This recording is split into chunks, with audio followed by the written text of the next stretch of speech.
So we are starting now with our presentation. I'll share my screen.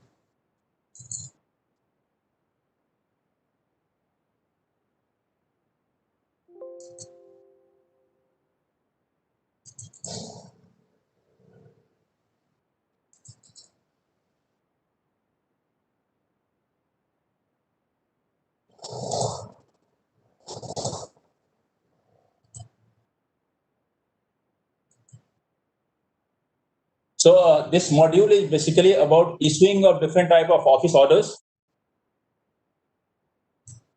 So we are having office order for entry of a railway staff into the system, order related to employees transfer, promotion, and when the person leaves railway, exit.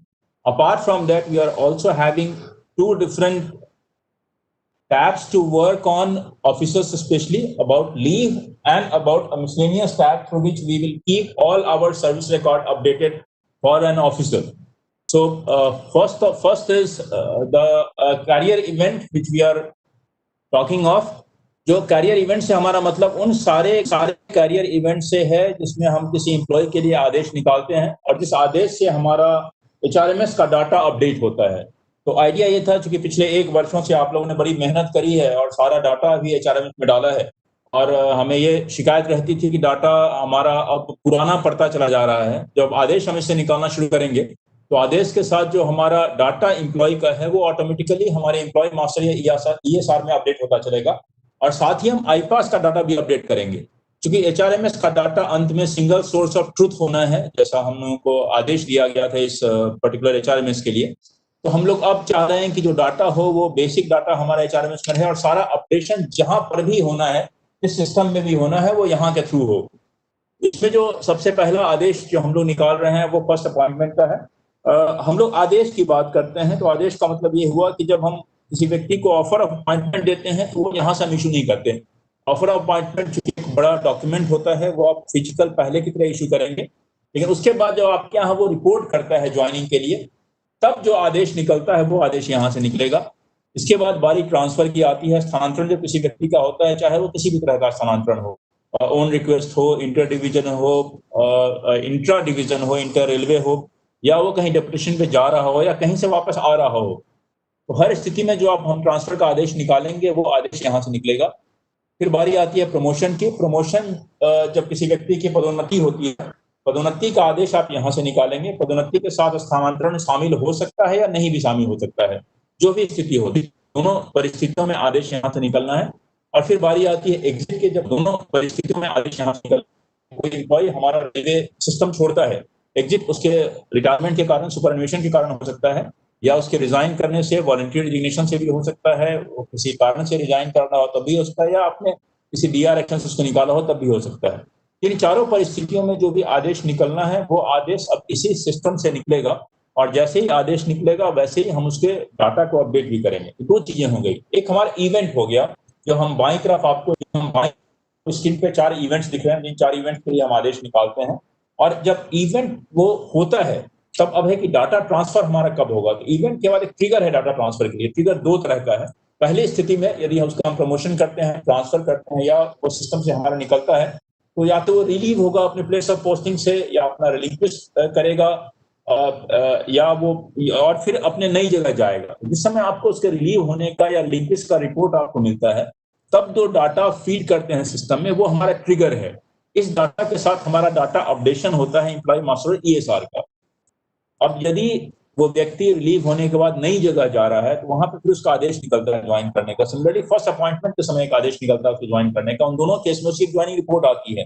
Joining report का data जब आप enter करते हैं तो ये trigger है. Event is first appointment, trigger is joining report. You issue order for the event. First appointment का पहली नियुक्ति का आप आदेश निकालते हैं, एंड ट्रिगर जो है रिपोर्ट का, जब आपको ज्वाइनिंग की डेट उसकी मिलती है, उस डेट के आधार पे हम लोग अपने डाटा को अपडेट करते हैं. हमारा एम्प्लॉय मास्टर ईएसआर अपडेट होता है. ये जनरल प्रोसीड्योर है हर तरह के आदेश का जो हमारे ऑफिस से निकलेगा. और सारे आदेश के इवेंट्स के आप आदेश निकालेंगे और जब ये ट्रिगर ज्वाइनिंग का या रिलीविंग का होगा, उसका डेट जब डाला जाएगा तब हमारा डाटा अपडेट होगा. It is common to all type of orders for us. Now हम एक आदेश बनाते कैसे हैं उसकी बात करें तो डीलिंग पर पहले अपने पासवर्ड आईडी से एचआरएमएस यूआरएल के थ्रू एचआरएमएस पे जाता है. HRMS सिस्टम पर उसके पास क्रिएट न्यू ऑफिस ऑर्डर का एक टैब है, इसको वो खोलता है या एग्जिस्टिंग कोई ऑफिस ऑर्डर जो उसने ड्राफ्ट मोड में रखा हुआ है उसको खोलता है, उसमें अपना वो ऑफिस ऑर्डर नंबर डालता है, ऑफिस ऑर्डर डेट डालता है, there is a provision for putting in type of order वो डालता है। उसके बाद यदि पुराना ऑर्डर उसका ड्राफ्ट में है तो मे बी कुछ और आदमी को उसमें जोड़ना चाह रहा है, जैसे हम रिक्रूटमेंट की बात करें तो कुछ और नए लोग आए हैं, सबको एक साथ वो लिखना चाह रहे हैं एक आदेश में, उन लोगों का नाम वो जोड़ेगा, उनके सारे डिटेल्स डालेगा।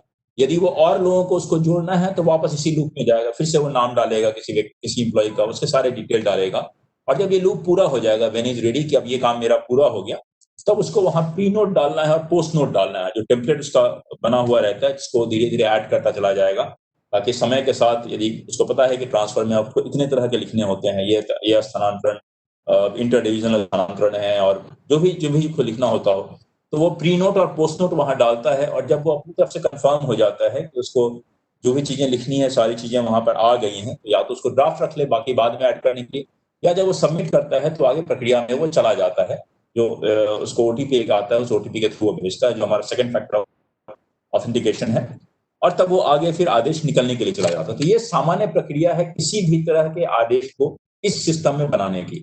अब जो आदेश आपका बनता है वो कुछ इस तरह का होता है जो सामने आपको दिख रहा है, बाईं तरफ ऊपर में QR कोड है जिसमें बेसिक इंफॉर्मेशन इस ऑफिस आदेश का लिखा होता है। उसके नीचे एक ऑफिस ऑर्डर नंबर है, एक ऑफिस इसका है वो लिखा हुआ है, और उसके बाद जो ऊपर लूप देख रहे हैं वो प्री नोट है। जो आप हर तरह के आदेश में हर तरह का प्री नोट निकालते हैं, आपके लाइब्रेरी का पार्ट होता चला जाता है वो, और उसको तब आपको हर बार टाइप करने की जरूरत नहीं पड़ती है, क्लर्क को पता होता है कि ये ट्रांसफर वाले मेरे हैं, ये प्रमोशन वाले मेरे हैं, और इस तरह की चीजें लिखते हैं तो उसको कॉपी पेस्ट करके वो लिख सकता है, ताकि लिखने में आपको परेशानी ना हो। सिमिलरली एक पोस्ट नोट है जो आप बाद में लिखते हैं कि और जो भी चीजें लिखनी हो। और बीच में एम्प्लॉय डिटेल है, ये हमारा बेसिक डाटाबेस है जिसमें आप एम्प्लॉय का नाम, उसका HRMS आईडी लिखते हैं, उसका सारा डिजिग्नेशन का डिटेल, स्टेशन कहाँ पोस्टेड है, पे लेवल उसका क्या है, बिलिंग क्या है, और एग्जिस्टिंग हो गया यदि ट्रांसफर के पहले का है, और रिवाइज जहां उसको नई जगह जाना है ट्रांसफर के बाद का है, एक सब टाइप पे किस तरह का आदेश आप निकाल रहे हैं, और फिर रिमार्क लिख करके लिखना चाहे। उसके नीचे फिर जो व्यक्ति साइन करता है उस व्यक्ति का डिटेल आप लिखते हैं, और उसका साइन करने की जगह होती है जहाँ DSC जब आप साइन करते हैं, ये टिक एक आता है कि आपने वहां साइन किया, और बाईं तरफ कॉपी किसको किसको भेजी जानी है वो है। यहाँ दो तीन चीजें महत्वपूर्ण है जानने के लिए। एक, जो आप एम्प्लॉय डिटेल का डाटा देख रहे हैं, ये डाटा हमारे बेसिक डाटाबेस को अपडेट करता है, एम्प्लॉय मास्टर TSR को। इसके अलावा जितनी चीजें यहाँ लिखी हुई हैं सब कहीं पे एक हमारे डाटाबेस का पार्ट रहता है, वो बन के रखा जाता है।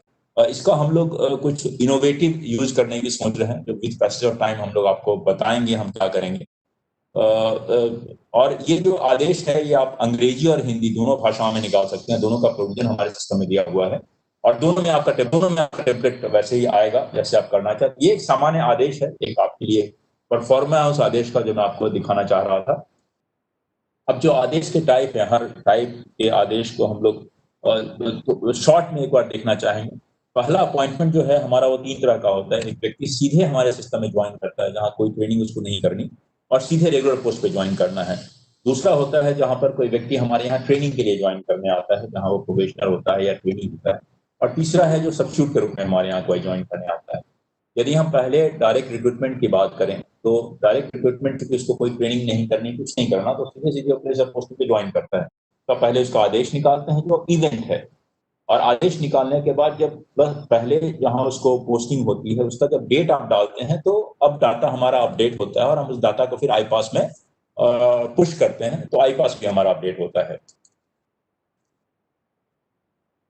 ये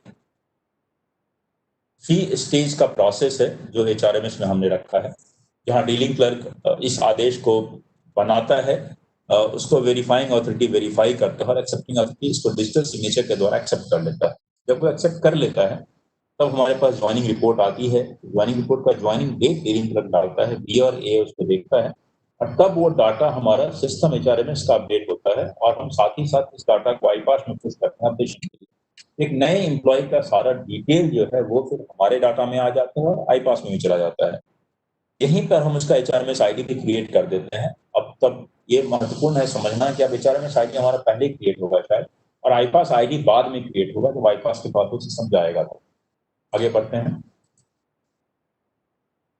अब जब प्रोबेशनर कोई ज्वाइन करता है, ट्रेनिंग वाला बंदा जिसको लिए जहाँ जिसके ज्वाइनिंग में ट्रेनिंग इन्वॉल्व हो, प्रोबेशनर हो या कोई ट्रेनिंग हो, जेई का ट्रेनिंग हो, एसी का ट्रेनिंग हो, ये 2 स्टेज की प्रक्रिया होगी। पहले स्टेज में वो इनिशियल ज्वाइनिंग उसकी ट्रेनिंग की जगह पर होगी, जहाँ जब वो ज्वाइन कर लेगा तो आईपास में हम डाटा पुश करेंगे। और दूसरा होगा जब वो रेगुलर पोस्ट पे ज्वाइन कर लेगा, जब वो रेगुलर पोस्ट पे ज्वाइन करेगा तब उसका डाटा फिर हम आईपास में पुश करेंगे।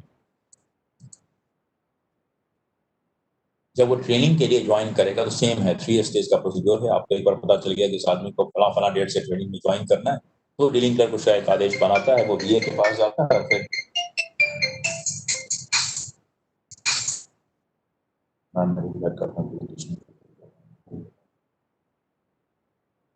सो उसके बाद डीसी के पास हम आते हैं। बीए और एक्सेप्टिंग ऑथोरिटी साइंस उसको एक्सेप्ट कर लेता है। तो ये हमारा इवेंट का पोर्शन पूरा हो गया। आदेश आपका निकल जाता है। आदेश निकलने के बाद उसकी ज्वाइनिंग की रिपोर्ट आती है ट्रेनिंग वाले जगह पे।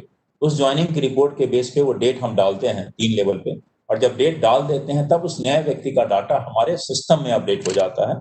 उसका एचआरएमएस आईडी क्रिएट हो जाता है। वो डिटेल हम यहाँ डाटा अपडेट अपने एचआरएमएस में डाल देते हैं, और तब ये डाटा हम पुश करते हैं आईपास पे, ताकि उसको स्टाइपेंड की प्रोसेसिंग वो अपने यहाँ शुरू कर सके। अब इसका सेकेंड स्टेज है कि ट्रेनिंग प्रोबेशनर जो आपका है वो रेगुलर पोस्टिंग पे जाता है। सिमिलर, एग्जैक्टली सिमिलर है। जब उसकी ज्वाइनिंग रिपोर्ट हमको मिलेगी सेम वे में हम इसको अपडेट करते हैं। सब्स्टिट्यूट की यदि बात करें तो सब्स्टिट्यूट हमारा 3 स्टेज प्रोसीड्योर है।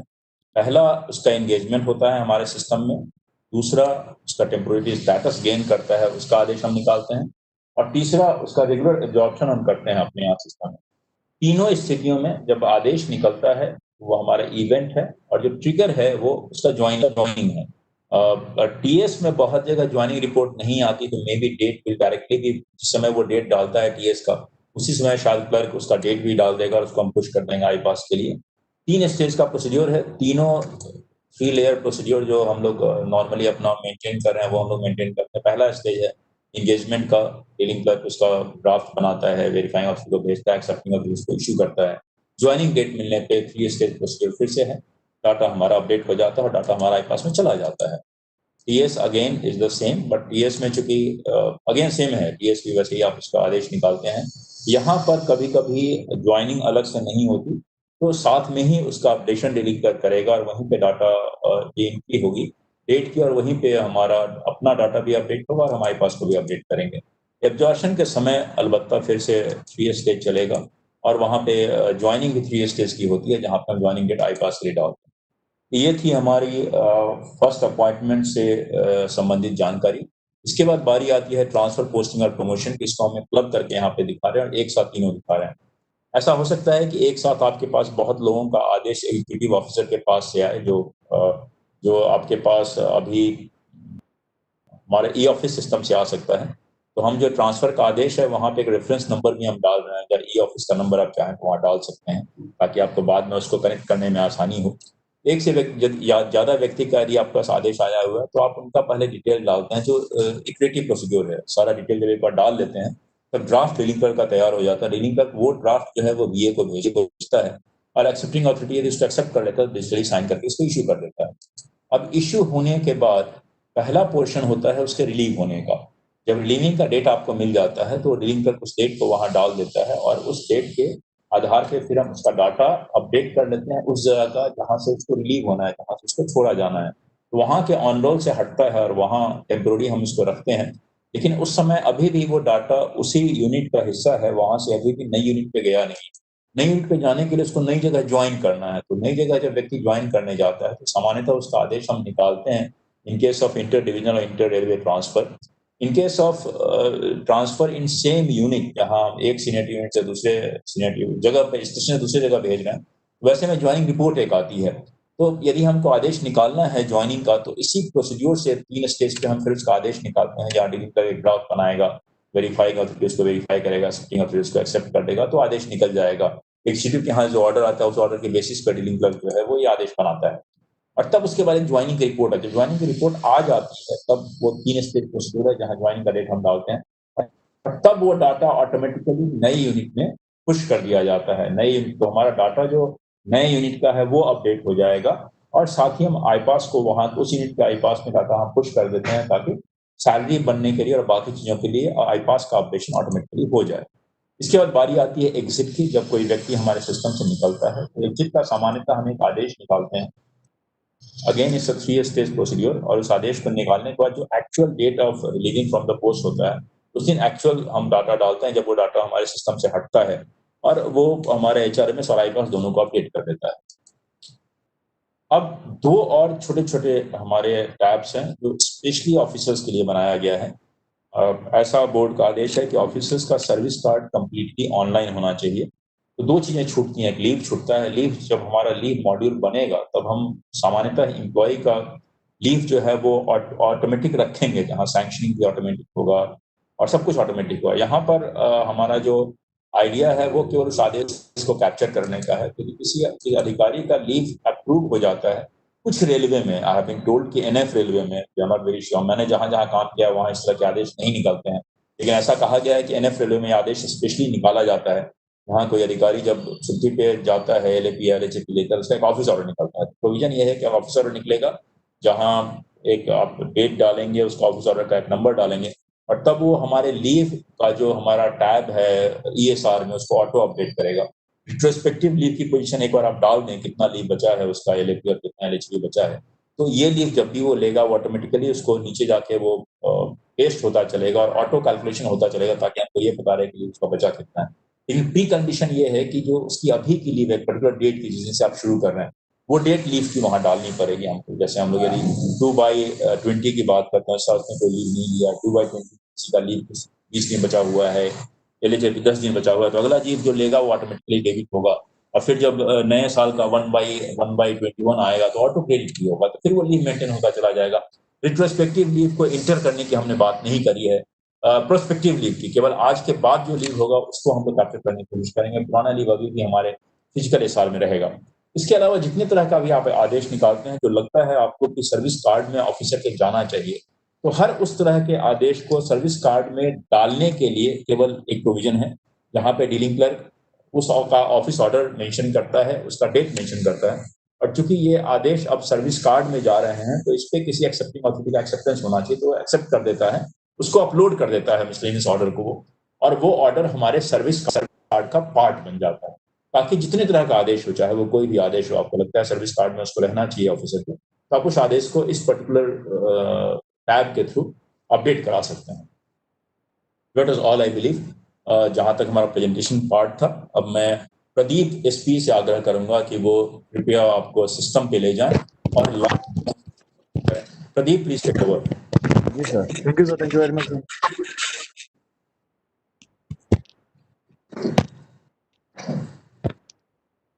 Thank you sir.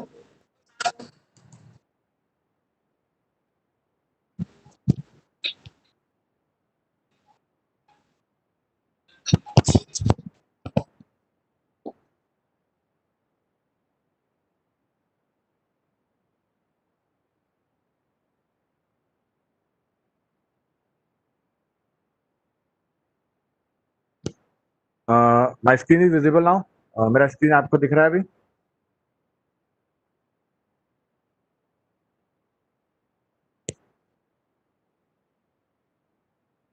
Hello?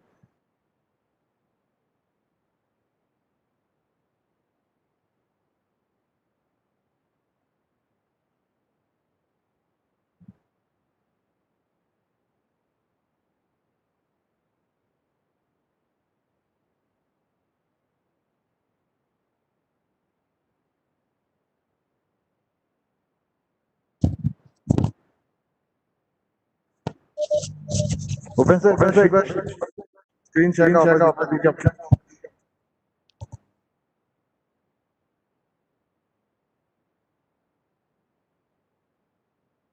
Hello?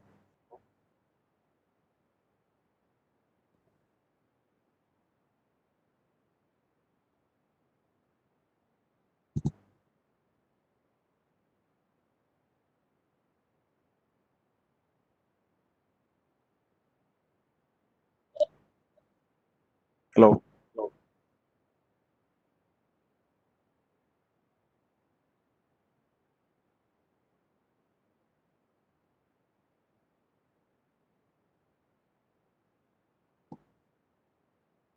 My screen is visible sir?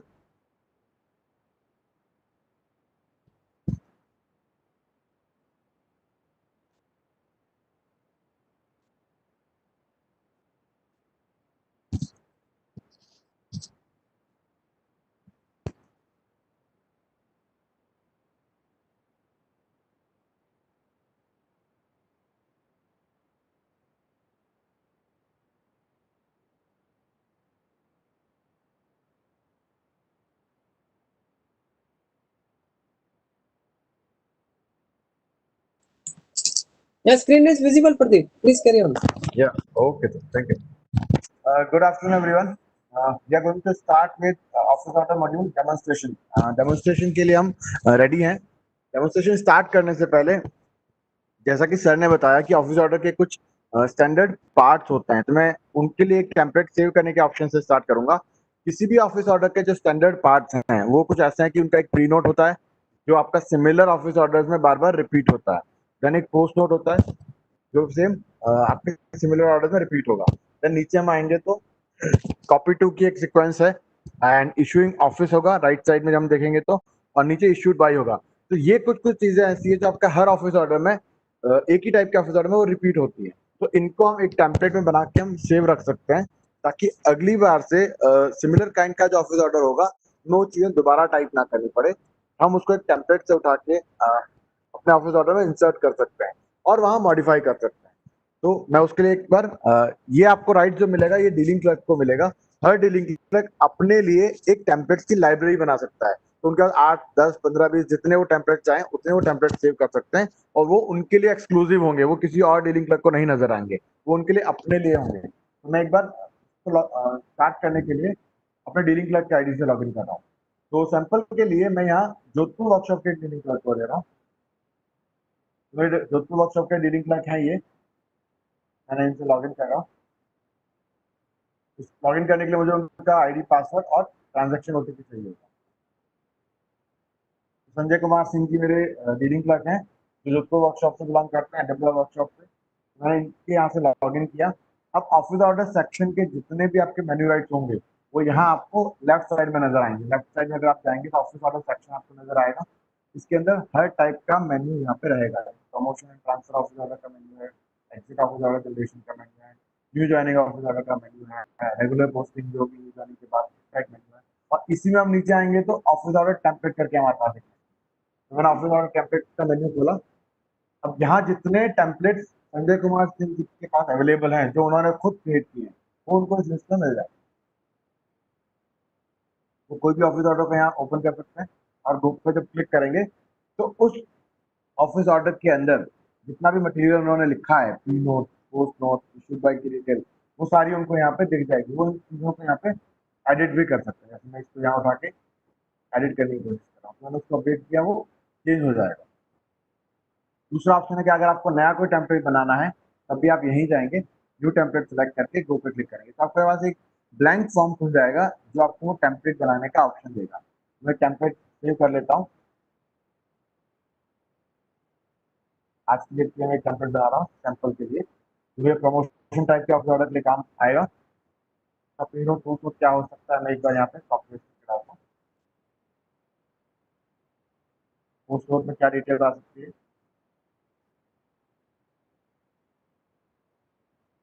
Issuing office और इशूड बाय की डिटेल डाल रहा हूँ.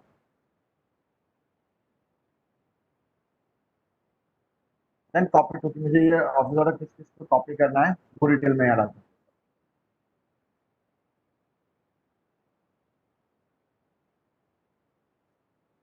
ये सारी डिटेल डालने के बाद मैंने यहाँ पे इसको सेव पे क्लिक किया. जैसे मैं इसको सेव पे क्लिक करता हूँ, मेरा ये जो टास्क टेम्पलेट है आपका टेम्पलेट बन रहा है, यहाँ पे सेव हो गया.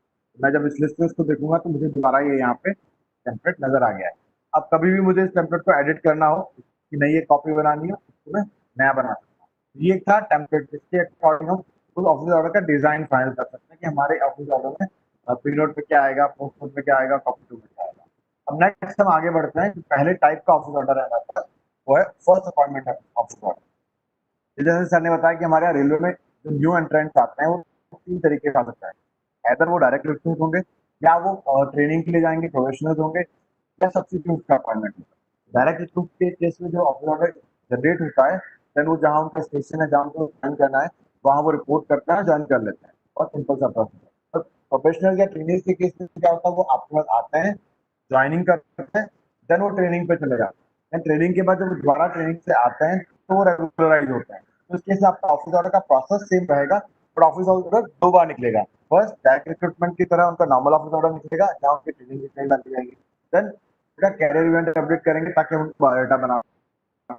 देन ट्रेनिंग कंप्लीट होने के बाद जब उनकी दोबारा ज्वाइनिंग होगी तब एक और टाइप का आपका ऑफिस ऑर्डर निकलेगा जो उनको रेगुलराइज करेगा, जैसे मैंने आपको मेन्यू में दिखाया था। सेम थर्ड जब टाइप के जो यूजर एम्प्लॉइज होंगे, वहां पहला उनका डायरेक्ट रिक्रूटमेंट का ऑफिस ऑर्डर निकलेगा जहां उनको टेम्पररी पोस्टिंग दी जाएगी, देन उनको रेगुलराइज किया जाएगा, तो वही ऑफिस ऑर्डर उनका 2 बार या 3 बार में निकलेगा। ये चीज होगी। तो हम एक एग्जांपल के लिए डायरेक्ट रिक्रूट का एक ऑफिस ऑर्डर बना के देखते हैं। तो उसके लिए हम डेलिंग क्लर्क यूज कर रहे हैं, संजय कुमार सिंह जी, इन्हीं की आईडी से हम लॉग इन करके लेफ्ट साइड में हमारे पास मेन्यू आइटम है न्यू ज्वाइनिंग ऑफिस ऑर्डर। तो इसके ऑफिस ऑर्डर की एंट्री के लिए मैंने इसको ओपन किया। अब ऑफिस ऑर्डर का जो फॉर्मेट है वो सारे ऑफिस ऑर्डर में एक ही तरह का है कि आप सबसे ऊपर आएंगे, आपका ऑफिस ऑर्डर नंबर आपको डालना होगा। ऑफिस ऑर्डर नंबर हर यूनिट का एक अपना फॉर्मूला है एक ऑफिस ऑर्डर को बनाने का, तो हर यूनिट के लिए ये ओपन है, वो जिस फॉर्मूले पे जाना चाहे वो उस फॉर्मूले से अपना ऑफिस ऑर्डर नंबर यहाँ डाल पाएंगे। मैं एमडब्ल्यू वर्कशॉप के लिए मैं इसको बना रहा हूँ।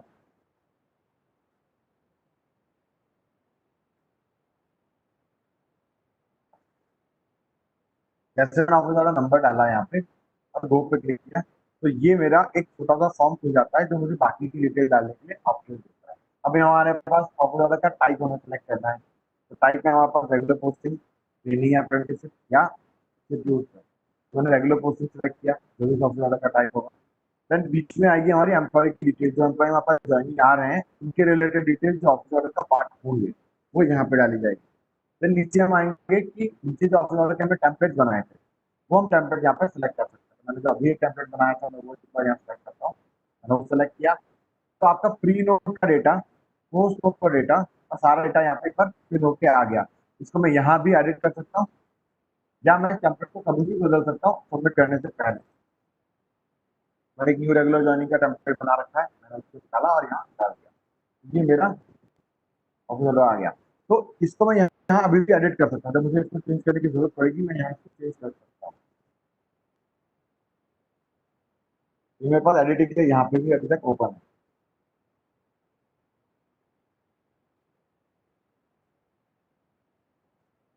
और जब ये डेटा मेरा ठीक हो गया तो नीचे मेरे पास यहाँ 2 ऑप्शन है, मैं यहाँ पे सॉफ्टवेयर को सबमिट कर सकता हूँ अगर मेरी डेटा एंट्री कंप्लीट हो गई ऑफिस ऑर्डर की, या अगर मेरी डेटा एंट्री में कुछ बाकी है तो मैं इसको सेव एज अ ड्राफ्ट कर सकता हूँ। जब मैं इसको सेव एज अ ड्राफ्ट करता हूँ तो एक कॉपी बना के मेरी रख लेता है अपने पास, ताकि मैं उसको भविष्य में आके दोबारा चेंज करता हूँ। तो अब जो इम्पोर्टेंट पार्ट है इस ऑफिस ऑर्डर का वो है इस ऑफिस ऑर्डर के एम्प्लॉइज जो इसका पार्ट होने वाले हैं उनको अटैच करना। उनको अटैच करने के लिए हम लेफ्ट साइड में आते हैं, यहाँ पे एक प्लस बटन है। जब हम इस प्लस बटन को क्लिक करेंगे तो हम यहाँ पे नए नए एम्प्लॉइज को ऐड करते जाएंगे। मैंने जब इसको क्लिक किया तो एक छोटा सा ब्लैंक फॉर्म मेरे साथ खुल जाता है जहाँ मैं न्यू एंट्रेंस की एंट्री करने वाला हूँ। अब अभी तक जो हमारे न्यू एंट्रेंस है हमारे पास उनका ना आई पास नंबर जनरेटेड है ना ही उनका अकाउंट आईडी हमारे पास होता है। तो हम यहाँ स्टार्ट करेंगे इस प्रोसेस को उनके पैन नंबर के साथ। हम उनको पैन नंबर के थ्रू ही यूनिकली आइडेंटिफाई करेंगे, और जब आप उसमें कोई पैन नंबर डालता है तो सिस्टम उस पैन नंबर को वैलिडेट करता है। इस पैन नंबर का कोई आदमी हमारे सिस्टम में ऑलरेडी तो नहीं है। इनकेस अगर वो ऑलरेडी हमारे सिस्टम में होगा तो आपको यहाँ पे रोक लेगा, उस आदमी की दोबारा एंट्री नहीं करेगा। तो मैंने यहाँ एक पैन नंबर डाला और सिस्टम यहाँ पे उसको वैलिडेट कर रहा है। ये पैन नंबर ऑलरेडी हमारे यहाँ एग्जिस्ट कर रहा है तो सिस्टम ने मुझे यहाँ पे उसको ब्लॉक कर दिया। ये पैन नंबर हमारे पास ऑलरेडी है, यहाँ दूसरा पैन नंबर डाला, पैन नंबर को वैलिडेट। अब मुझे उस न्यू ज्वाइनिंग की बाकी इन्फॉर्मेशन डालनी, मैं उनका नाम सेलेक्ट किया, का नाम डाला, उनका डेट ऑफ बर्थ डाला, पिताजी का नाम, माता जी का नाम, उनका आधार नंबर, और जैसा पैन कार्ड को सिस्टम से हमने वैलिडेट किया था उसी तरीके से आधार नंबर भी हम यहाँ पे सिस्टम से वैलिडेट कर रहे हैं। तो अगर आपका ये आधार नंबर ऑलरेडी सिस्टम में किसी और एम्प्लॉय का है तो वो आपको यहाँ डालने नहीं देगा, ताकि किसी एम्प्लॉय की दोबारा एंट्री ना हो जाए। तो हम यहाँ पे नया पैन नंबर डालते हैं। देन मुझे एम्प्लॉय की कम्युनिटी डालनी है, उनका एजुकेशन क्वालिफिकेशन डालना है जो ज्वाइनिंग के वक्त होगा। यहाँ पे हमें एम्प्लॉय का फोटोग्राफ अपलोड करना है, तो मैं एक डमी फोटोग्राफ यहाँ अपलोड कर रहा हूँ। एम्प्लॉय का सिग्नेचर अपलोड,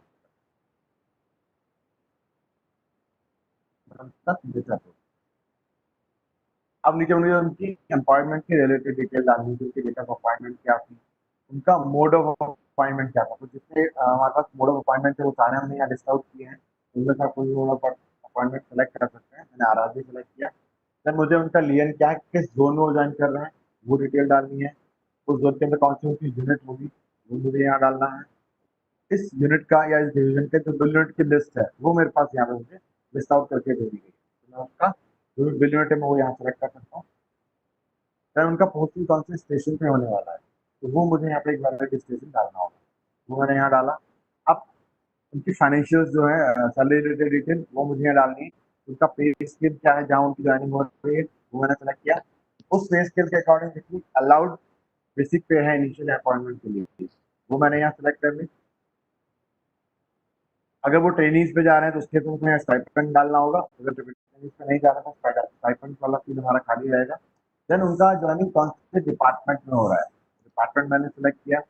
कौन सा उनका सब डिपार्टमेंट होगा ज्वाइनिंग के वक्त वो मैंने सेलेक्ट किया। इनिशियल डेजिग्नेशन क्या होगा वो मैंने डाला और इस ऑर्डर का इफेक्टिव डेट क्या है। देन कोई भी एम्प्लॉय हमारे यहाँ जब ज्वाइन करता है तो एक मेडिकल एग्जामिनेशन के थ्रू होकर निकलता है, उसको पास करता है। तो उस मेडिकल एग्जामिनेशन का जो एग्जामिनेशन सर्टिफिकेट नंबर होगा वो हमें यहाँ डालना होगा।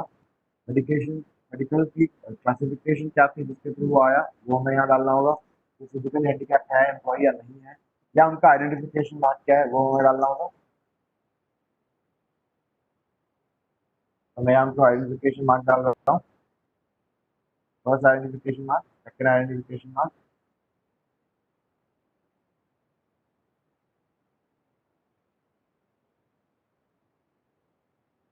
देन आरआरबी कौन से आरआरबी के थ्रू आए वो उनका नाम और आरआरबी का मेरिट नंबर, ये चीज मुझे यहाँ पर। देन अगर वो सीजीए कंपनसेशन ग्राउंड से आए तो उसके तो उनका जो जिस एम्प्लॉय के अगेंस्ट में वो आए हैं उनका आचरण यहाँ पे सिस्टम में डालना पड़ेगा। देन एंड में उनका रिमार्क्स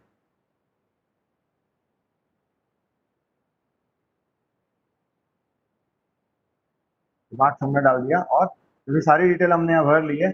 और जब मैं इस सेव बटन पर क्लिक करूंगा तो सिस्टम एक बार इस इन्फॉर्मेशन को वैलिडेट करेगा कहीं मैंने कोई गलत इन्फॉर्मेशन तो नहीं डाल दी।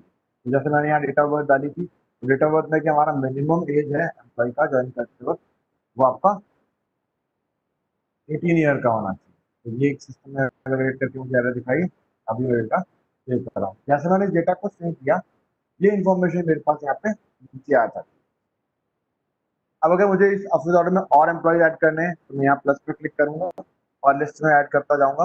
और अगर कोई एम्प्लॉय डिलीट करना है तो मैं माइनस पे क्लिक करके उसको डिलीट कर सकता हूँ, या एडिट करना है मुझे इस एम्प्लॉय को तो मैं एडिट बटन पे क्लिक करके उसको एडिट भी करता हूँ। ये सारा इन्फॉर्मेशन डालने के बाद अब मुझे इसको सेकंड स्टेज पे जाना है। सेकंड स्टेप में वेरिफिकेशन अथॉरिटी को मुझे सबमिट करना है, उसके लिए मुझे ये सबमिट करना होगा। और सबमिट करने के लिए जैसे हम एचआरएमएस के अंदर अभी तक करते आए हैं, कोई भी डेटा वीए या ए के पास फॉरवर्ड करने के लिए हमें उसका ट्रांजैक्शन ओटीपी चाहिए होता है। मैं इस एम्प्लॉय का यहाँ ट्रांजैक्शन ओटीपी डाल रहा हूँ और इस केस को सबमिट कर रहा हूँ। ये मेरा केस सबमिट हो गया और वेरिफिकेशन स्टेज। तो हम यहाँ आए, फर्स्ट प्रेजेंटेशन के अकॉर्डिंग हम बात करें तो हमारा जो फर्स्ट स्टेज था उसके जो 3 स्टेप थे। फर्स्ट स्टेप हमारा था डीलिंग क्लर्क से ऑफिस ऑर्डर की एंट्री, ये वाला स्टेप हमारा कंप्लीट हो गया है। सेकंड स्टेप पे हम आएंगे इसके वेरिफिकेशन अथॉरिटी के पास और उसको वेरीफाई करें। तो मैंने डीलिंग क्लर्क से लॉग आउट किया और वेरिफिकेशन अथॉरिटी से मैं लॉग इन कर रहा हूँ। अगेन मुझे उसका वेरिफिकेशन अथॉरिटी का आईडी पासवर्ड और ओटीपी चाहिए होगा, मैंने वो डाल के यहाँ पे मैं लॉग इन किया।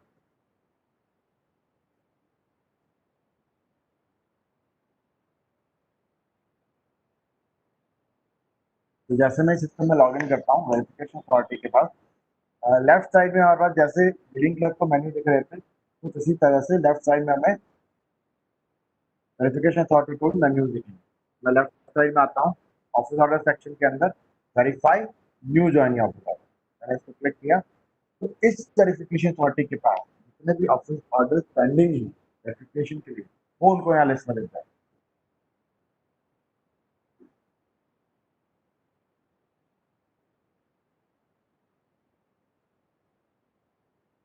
तो ये मेरे पास लिस्ट आ चुकी है। यहाँ लिस्ट में हमारे पास जो हमने अभी ऑफिस ऑर्डर जनरेट किया था वो मेरे पास लिस्ट में है।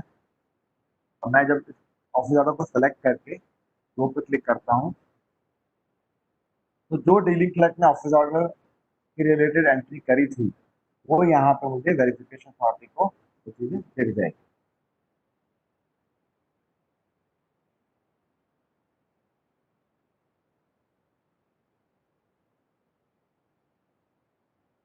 ये आपके सामने ऑफिस ऑर्डर की डिटेल आ चुकी है।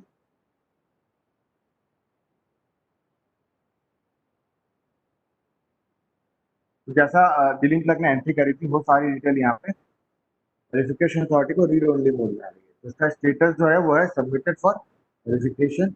यहाँ मेरा ऑफिस ऑर्डर नंबर है उसी फॉर्मेट में जिस फॉर्मेट में डीलिंग क्लर्क ने एंट्री करी। और बिल्कुल बीच में आप देखेंगे तो यहाँ मुझे वो एम्प्लॉय जो आए हैं मेरे पास जाने के लिए उसकी डिटेल यहाँ दिखाई देगी।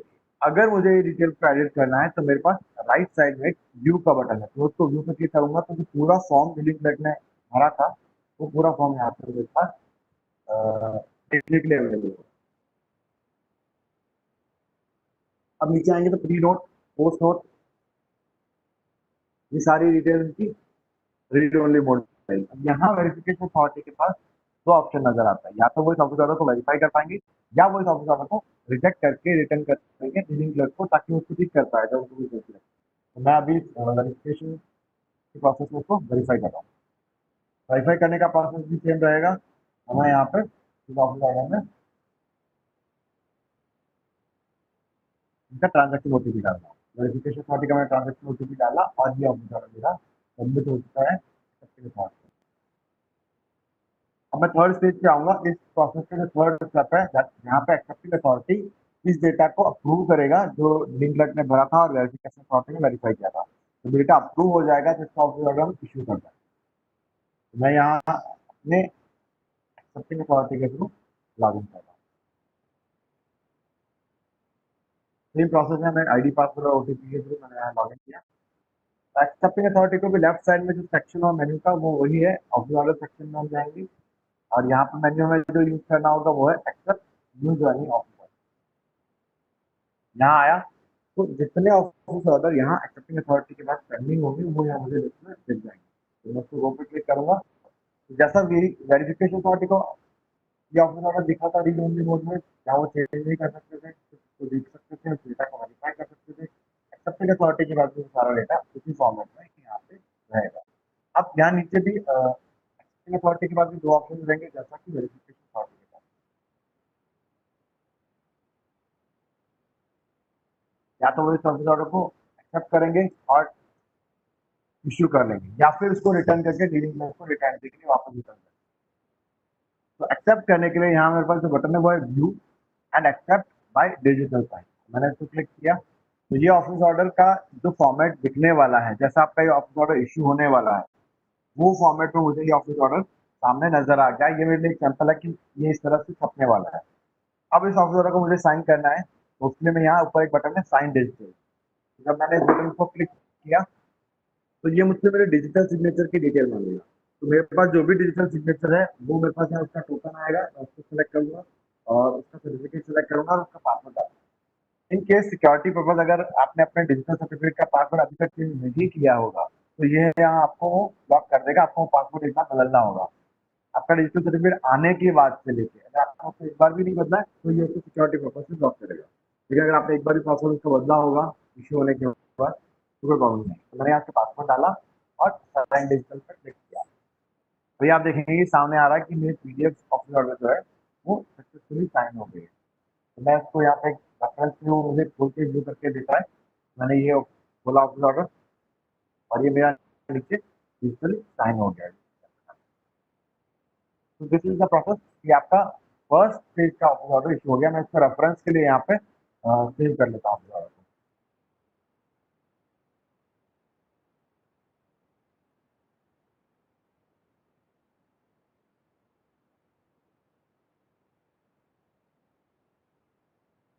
और इस ऑफिस ऑर्डर को अगर मैं देखूँ तो उसमें क्या क्या डिटेल जो सामने में डिस्प्ले हो रही है, लेफ्ट साइड में आप देखेंगे एक क्यूआर कोड नजर आ रहा होगा आपको। ये क्यूआर कोड आप जब भी स्कैन करेंगे तो आपको इस ऑफिस ऑर्डर का एक लिंक मिलेगा। तो ये ऑफिस ऑर्डर इश्यू होने के बाद जिस लिंक पे ओपन होएगा वो आपका यहाँ पे इस क्यूआर कोड से लिंक मिल जाएगा। तो अगर आपका कोई फिजिकल कॉपी में ज्वाइनिंग के लिए आते हैं एम्प्लॉइज और आपको ये ऑफिस ऑर्डर की कॉपी प्रिंटेड देते हैं तो आप उसका क्यूआर कोड को स्कैन करके सिस्टम से उस ऑफिस ऑर्डर की डिटेल को री-वेरीफाई कर सकते हैं कि कहीं उसने ऑफिस ऑर्डर के साथ छेड़छाड़ तो नहीं की है। देन राइट साइड में आपका है office of issuing authority, right side में होगा। जो प्री नोट हमने सेलेक्ट किया था वो है हमारे पास, पोस्ट नोट है हमारे पास, कॉपी टॉप की लिस्ट है हमारे पास और साइनिंग अथॉरिटी का नाम और डेजिग्नेशन है, और नीचे हमारा डिजिटल सिग्नेचर है। और सबसे सेंटर में जो एम्प्लॉय हमारे पास ज्वाइनिंग के लिए आए थे, जो ज्वाइनिंग आए थे, उनकी डिटेल बिल्कुल सेंटर में हमारे पास रहेगी। तो उनका नाम, category, community, date of birth, medical examination की डिटेल, उनका पैन नंबर, देन उनकी ज्वाइनिंग रिलेटेड डिटेल, उनका department, designation, pay related detail, और ज्वाइनिंग यूनिट क्या थी उनकी, बिल यूनिट क्या है उनका, और आइडेंटिफिकेशन मार्क्स जो हमने भरा था वो है हमारे पास। इस ऑफिस ऑर्डर का विजिट फ्रॉम डेट, ये कब तक एक्टिव हो रहा है, देन मोड ऑफ अपॉइंटमेंट हमारे पास है और उसके related detail. Then right side में हम आएंगे, ऑफिस जो हमारे पास एम्प्लॉय आया है उनका सिग्नेचर जो हमने अपलोड किया था, और उसकी फोटोग्राफ जो हमने अपलोड किया। इनकेस अगर आपको उसको क्रॉस साइन करवाना है एम्प्लॉय से, तो आप इसका एक प्रिंट लेके जो न्यू ज्वाइनिंग है आपका, उसको क्रॉस सिग्नेचर भी करवा सकते हैं। तो यहाँ आके हमारा जो फर्स्ट ऑफिस ऑर्डर है उसके फेज 1 का प्रोसेस कंप्लीट होता है। हमने डिजिटल एक्सेस की एंट्री करवाई, वेरिफिकेशन अथॉरिटी ने उसका डेटा वेरीफाई करवाया, और एक्सेप्टिंग अथॉरिटी ने उस डेटा को अप्रूव किया। ऑफिस ऑर्डर इश्यू होने का पार्ट हमारा यहाँ से खत्म होता है। और सेकंड स्टेज में जब हम आएंगे तो एम्प्लॉय की ज्वाइनिंग होगी। जहाँ भी एम्प्लॉय का ज्वाइनिंग स्टेशन है वो वहाँ जाके रिपोर्ट करेगा, वहाँ से आपका रिपोर्ट, ज्वाइनिंग रिपोर्ट आएगी। जब वो ट्रेनिंग पे चला गया तो आप उसकी बैकएंड में बायोडाटा क्रिएट करेंगे, तो उसके लिए आपको उसकी ज्वाइनिंग की डिटेल को रिकॉर्ड करना होगा कि आपकी उसकी ज्वाइनिंग की डिटेल क्या क्या है, वो क्या क्या रिकॉर्ड करेगा। देन उस डेटा को वेरिफिकेशन अथॉरिटी वेरीफाई करेगा सेकंड स्टेज में आके, और जब डेटा वेरीफाई हो जाएगा तो एक्सेप्टिंग अथॉरिटी उस डेटा को एक्सेप्ट करेगा। इस केस में डिजिटल सिग्नेचर की जरूरत नहीं होगी हमें, क्योंकि ट्रांजेक्शन ओटीपी से हमारा ये डेटा सेव हो जाएगा। और जब एक्सेप्टिंग अथॉरिटी इस डेटा को एक्सेप्ट करेगा, उस पर्टिकुलर मोमेंट पे हम उस एम्प्लॉय का जो हमारे पास न्यू ज्वाइनिंग आया है उनका एम्प्लॉय मास्टर का रिकॉर्ड क्रिएट करेंगे, और उनका ईएसआर हम ओपन कर लेंगे। तो जितनी भी ऑफिस ऑर्डर में हमने डिटेल्स डाली है वो सारी डिटेल एम्प्लॉय मास्टर के सारे टैब्स में हमारी इंसर्ट हो जाएगी। देन यही डेटा जो न्यू ज्वाइनिंग वाला है, ये सारा डेटा हम यहाँ से आईपास को पुश करेंगे, ताकि वो अपने नेक्स्ट सैलरी साइकिल में इन एम्प्लॉयज की सैलरी को जनरेट कर पाए। इनिशियल स्टेज में अगले 2-3 सैलरी साइकिल तक आईपास डेटा को लेके as a test purpose verify करेगा, तो उनका अभी का एग्जिस्टिंग प्रोसेस चल रहा है आईपास डेटा एंट्री का, उसको इससे कंपेयर करेगा। अगर उनको डिफरेंसेस नहीं मिलते हैं और सैलरी साइकिल का डेटा एक्यूरेट होता है, तो वो उसको रियल सैलरी के लिए 2 महीने बाद से यूज करना शुरू कर देंगे। इन केस ऑफ कोई इश्यू आता है तो उनको ठीक करेंगे। तो इस पार्ट को हम एक बार प्रैक्टिकल करके देखते हैं। तो उसके लिए हमारे पास, मैं एक्सेप्टिंग अथॉरिटी है, मैं इसे लॉग आउट कर रहा हूँ, और इस डेटा एंट्री के लिए मैं डीलिंग क्लर्क से लॉग इन कर रहा हूँ। मैं डीलिंग क्लर्क है, मैंने संजय कुमार सिंह जी, उन्हीं का आईडी पासवर्ड से लॉग इन कर रहा हूँ। और जो पहला स्टेज था हमारा वो था ऑफिस ऑर्डर जनरेशन का स्टेज, और सेकंड स्टेज है हमारा उस इवेंट को ट्रिगर करने वाला स्टेज। तो इवेंट को ट्रिगर करने के लिए हमारे पास लेफ्ट साइड में हम आएंगे, यहाँ पे हमारे पास कैरियर इवेंट सेक्शन में हम आएंगे। जो ट्रिगर पॉइंट है हमारे पास ये है कि प्रमोशन हुआ है, या एग्जिट रिपोर्ट हुई है, या न्यू ज्वाइनिंग हुई है। उसके केस में हम यहाँ आएंगे न्यू ज्वाइनिंग एंट्री पे, और मैंने यहाँ पे इसको क्लिक किया।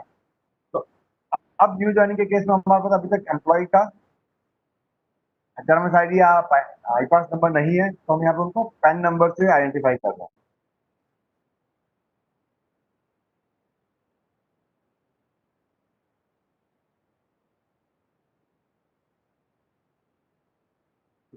तो मैं अपना जो एम्प्लॉय हमने यहाँ ज्वाइन करवाया था, मैं उनको सिलेक्ट राज के नाम से सिलेक्ट कर रहा हूँ और वो पे क्लिक कर रहा हूँ। जैसे मैंने इसको क्लिक किया तो उस एम्प्लॉय का ऑफिस ऑर्डर जो हमने इश्यू किया था, ऑफिस ऑर्डर की जितनी डिटेल्स है वो सारी यहाँ लिस्ट आउट हो गई यहाँ पर।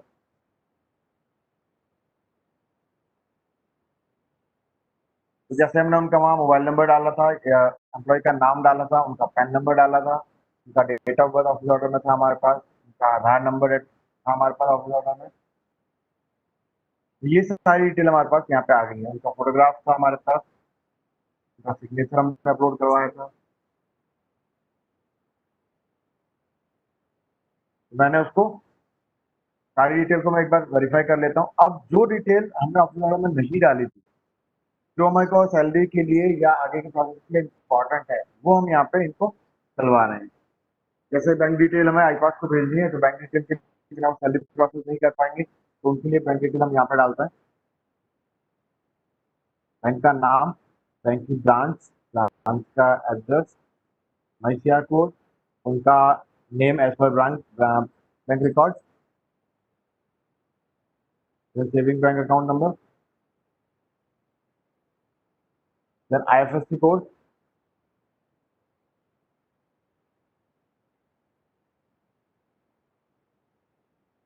और एक कैंसिल चेक की कॉपी मुझे यहाँ अपलोड करनी है। तो मैं एक डेमो कॉपी यहाँ पे क्लाइंट अपलोड कर रहा हूँ। इसके अलावा और कोई इन्फॉर्मेशन जो हमने ऑफिस ऑर्डर में नहीं थी और हमें यहाँ डालना चाहे तो हम यहाँ डाल सकते हैं। हम उनका यहाँ पैन नंबर अपलोड कर पाएंगे, पैन की कॉपी अपलोड कर पाएंगे, जेंडर सेलेक्ट कर पाएंगे, बर्थ प्लेस यहाँ डाल सकते हैं, ब्लड ग्रुप यहाँ डाल पाएंगे।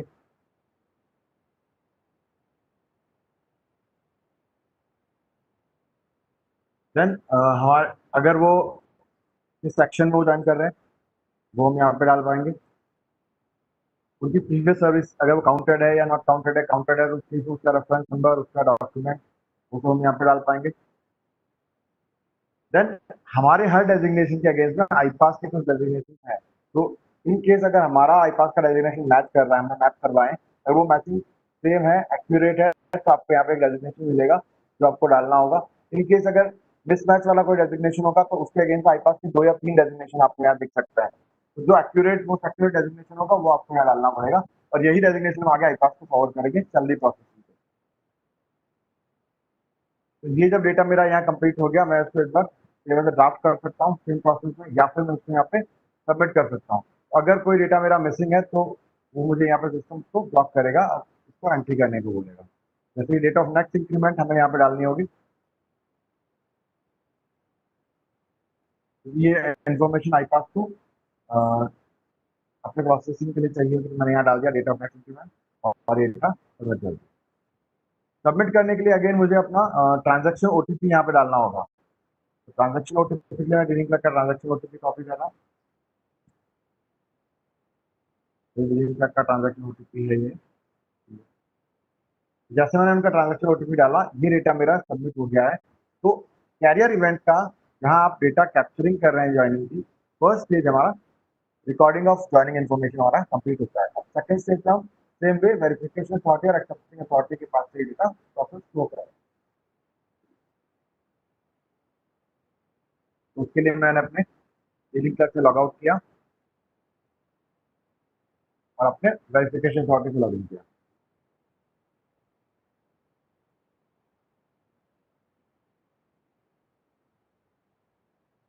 वेरिफिकेशन अथॉरिटी का पासवर्ड चाहिए।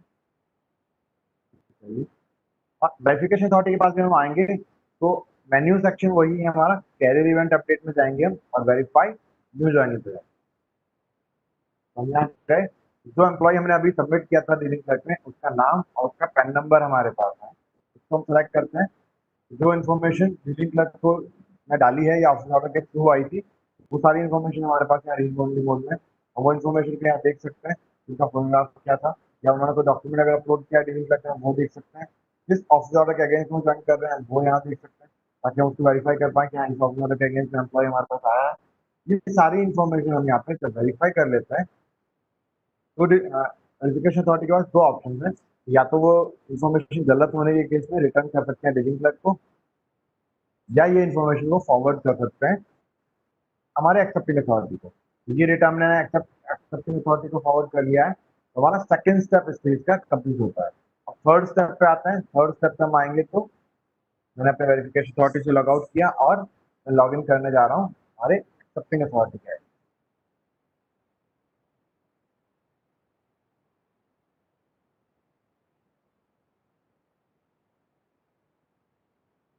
एक्सेप्टिंग अथॉरिटी से मैंने लॉग इन करा।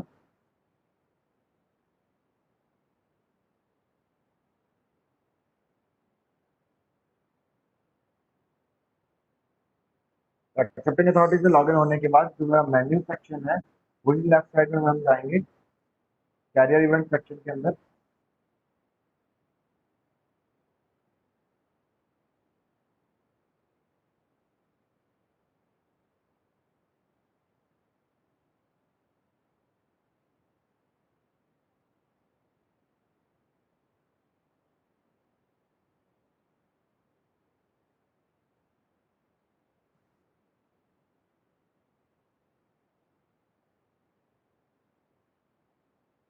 ये मेरे वेरिफिकेशन अथॉरिटी ने यहाँ लॉग इन करा।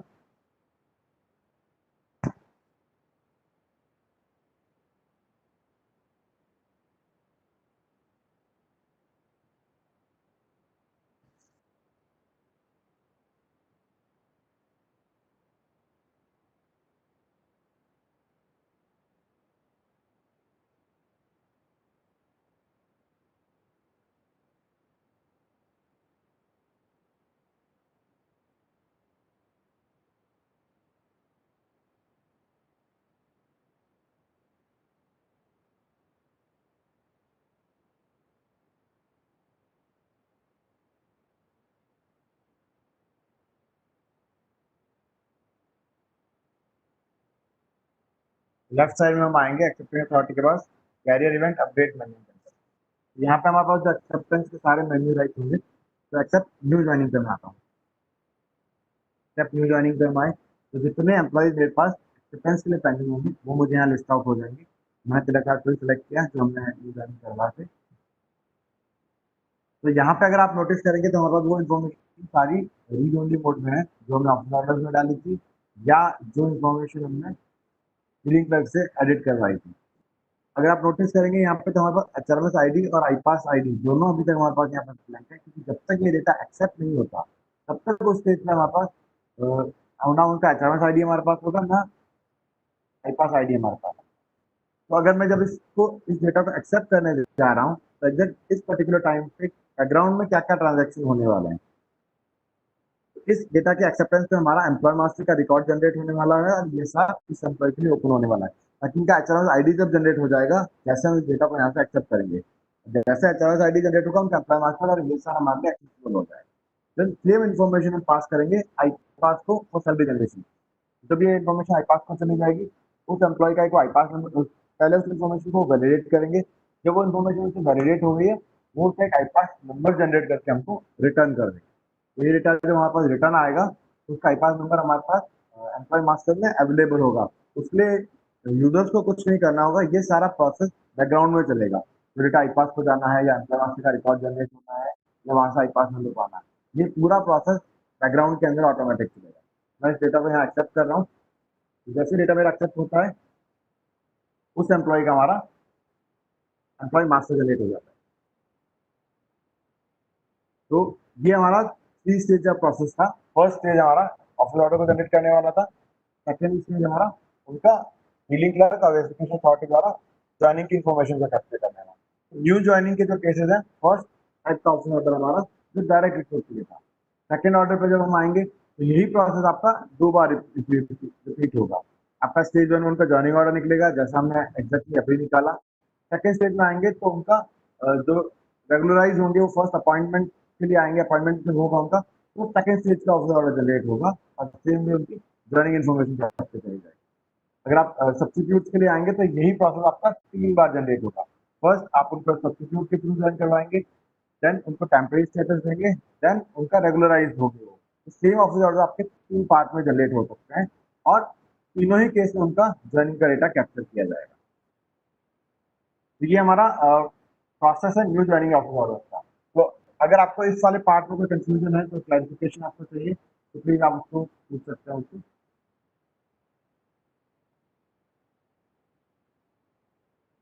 अगर आपकी कोई क्वेरीज है, कोई डाउट है, तो प्लीज आप एक चैट बॉक्स का बटन होगा आपके पास, तो वहां पे आप उसको क्वेश्चंस को आपके पोस्ट कर सकते हैं। तो एंड ऑफ दिस सेशन हम सारे क्वेश्चन एंड आंसर्स को एक बार टैली कर सकते हैं कि आपकी क्वेरीज क्या है, आपके डाउट्स क्या है। I am just waiting for your questions है।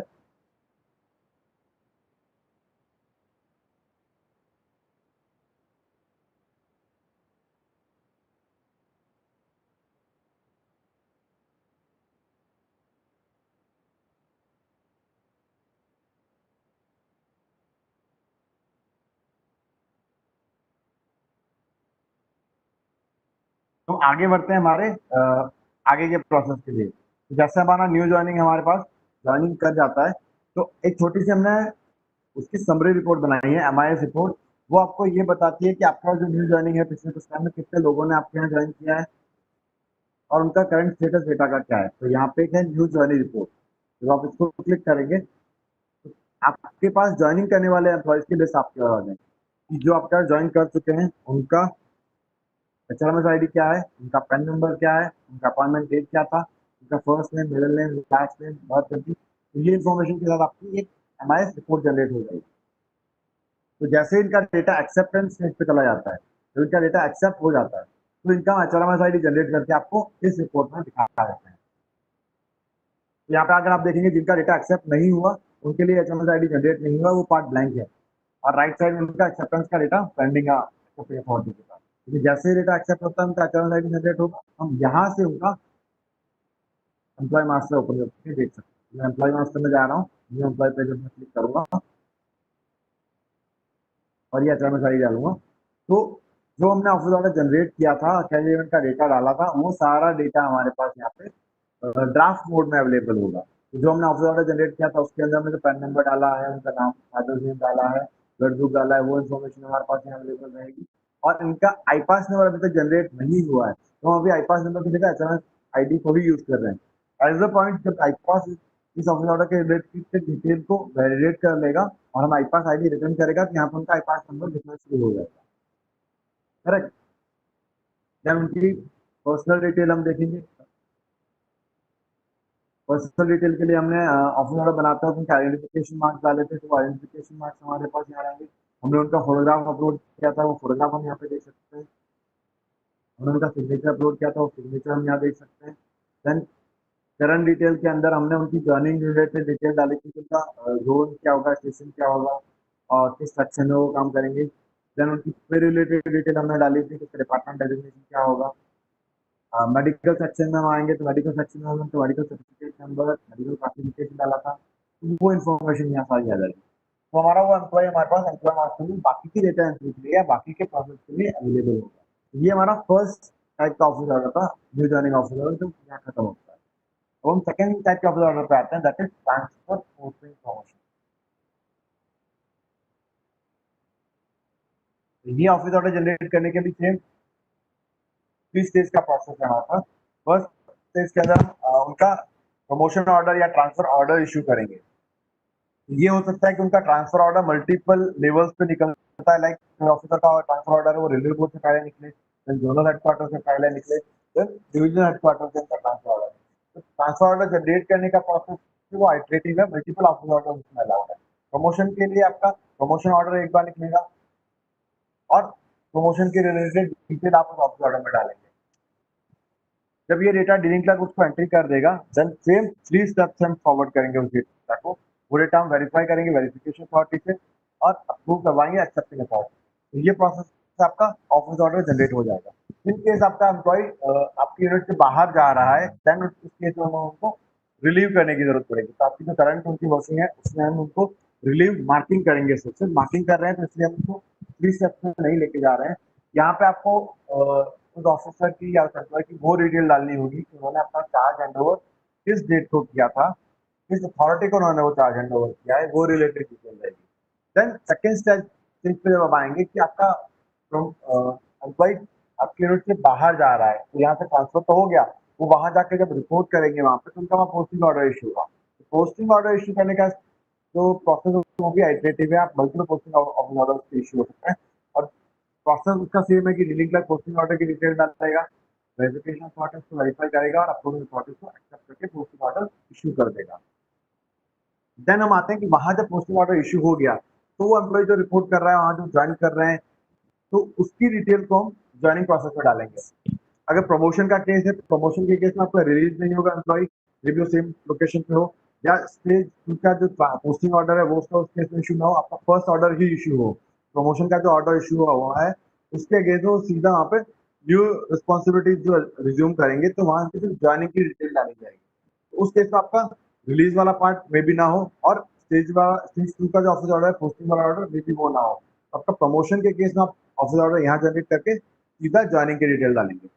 आउटसाइड यूनिट जब ट्रांसफर होता है तो उसका ट्रांसफर ऑर्डर इशू होगा फर्स्ट स्टेज में, और वो रिलीव होंगे। सेकंड स्टेज में जहां वो रिपोर्ट कर रहे हैं वहां उनका पोस्टिंग ऑर्डर इशू होगा और वो ज्वाइनिंग करेंगे। तो यहाँ 2 पार्ट हो जाएगा। सेम यूनिट के अंदर अगर है तो उनका पोस्टिंग ऑर्डर इशू करने की जरूरत नहीं होगा, सीधा सेकंड स्टेज पार्ट को ज्वाइन करता है।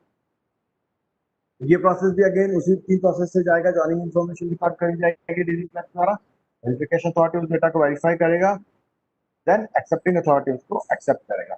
और जैसे ये डेटा हमारा एक्सेप्ट होता है तो हम उनका बैकग्राउंड में क्या करने वाले हैं, एम्प्लॉय मार्कर और ESR में ये ऑफिस ऑर्डर के रिलेटेड डिटेल जो है वो अपडेट करने वाले हैं। और सेम इन्फॉर्मेशन हम आईपास को पास करेंगे ताकि ये प्रमोशन या ट्रांसफर जो एग्जीक्यूट हुआ है वो एग्जीक्यूशन की डिटेल आईपास को मिल जाए, और आईपास हमारे लिए फैमिली रिलेटेड उसकी सैलरी रिलेटेड चेंजेस हैं वो नेक्स्ट सैलरी साइकिल में उसको इनकॉर्पोरेट कर। और इन केस शुरुआत में आईपास इस डेटा को एज ए ट्रायल रखेगा, वो कंपैरिजन के लिए रखेगा कि अभी जो प्रोसेस उनका चल रहा है हमारे प्रोसेस में जो डेटा आ रहा है वो किस हद तक मैच कर रहा है। अगर वो डेटा एक्यूरेट मिलता है तो उसको रियल सैलरी पे एक या दो सैलरी साइकिल के बाद से उसको यूज कर सकते हैं। तो इसको हम प्रैक्टिकल करके देखते हैं। प्रोसेस हमारा सेम है, डीलिंग क्लर्क से हम लॉग इन करते हैं। तो डीलिंग क्लर्क के मेरा ऑलरेडी संजय कुमार सिंह से लॉग इन किया हुआ है। तो मैं लेफ्ट साइड में आता हूँ ऑफिस ऑर्डर सेक्शन के अंदर, प्रमोशन और ट्रांसफर ऑफिस ऑर्डर जनरेशन। मैंने प्रमोशन ट्रांसफर ऑर्डर को क्लिक किया, प्रोसेस मेरा सेम है। मैं ऑफिस ऑर्डर का नंबर डालता हूँ,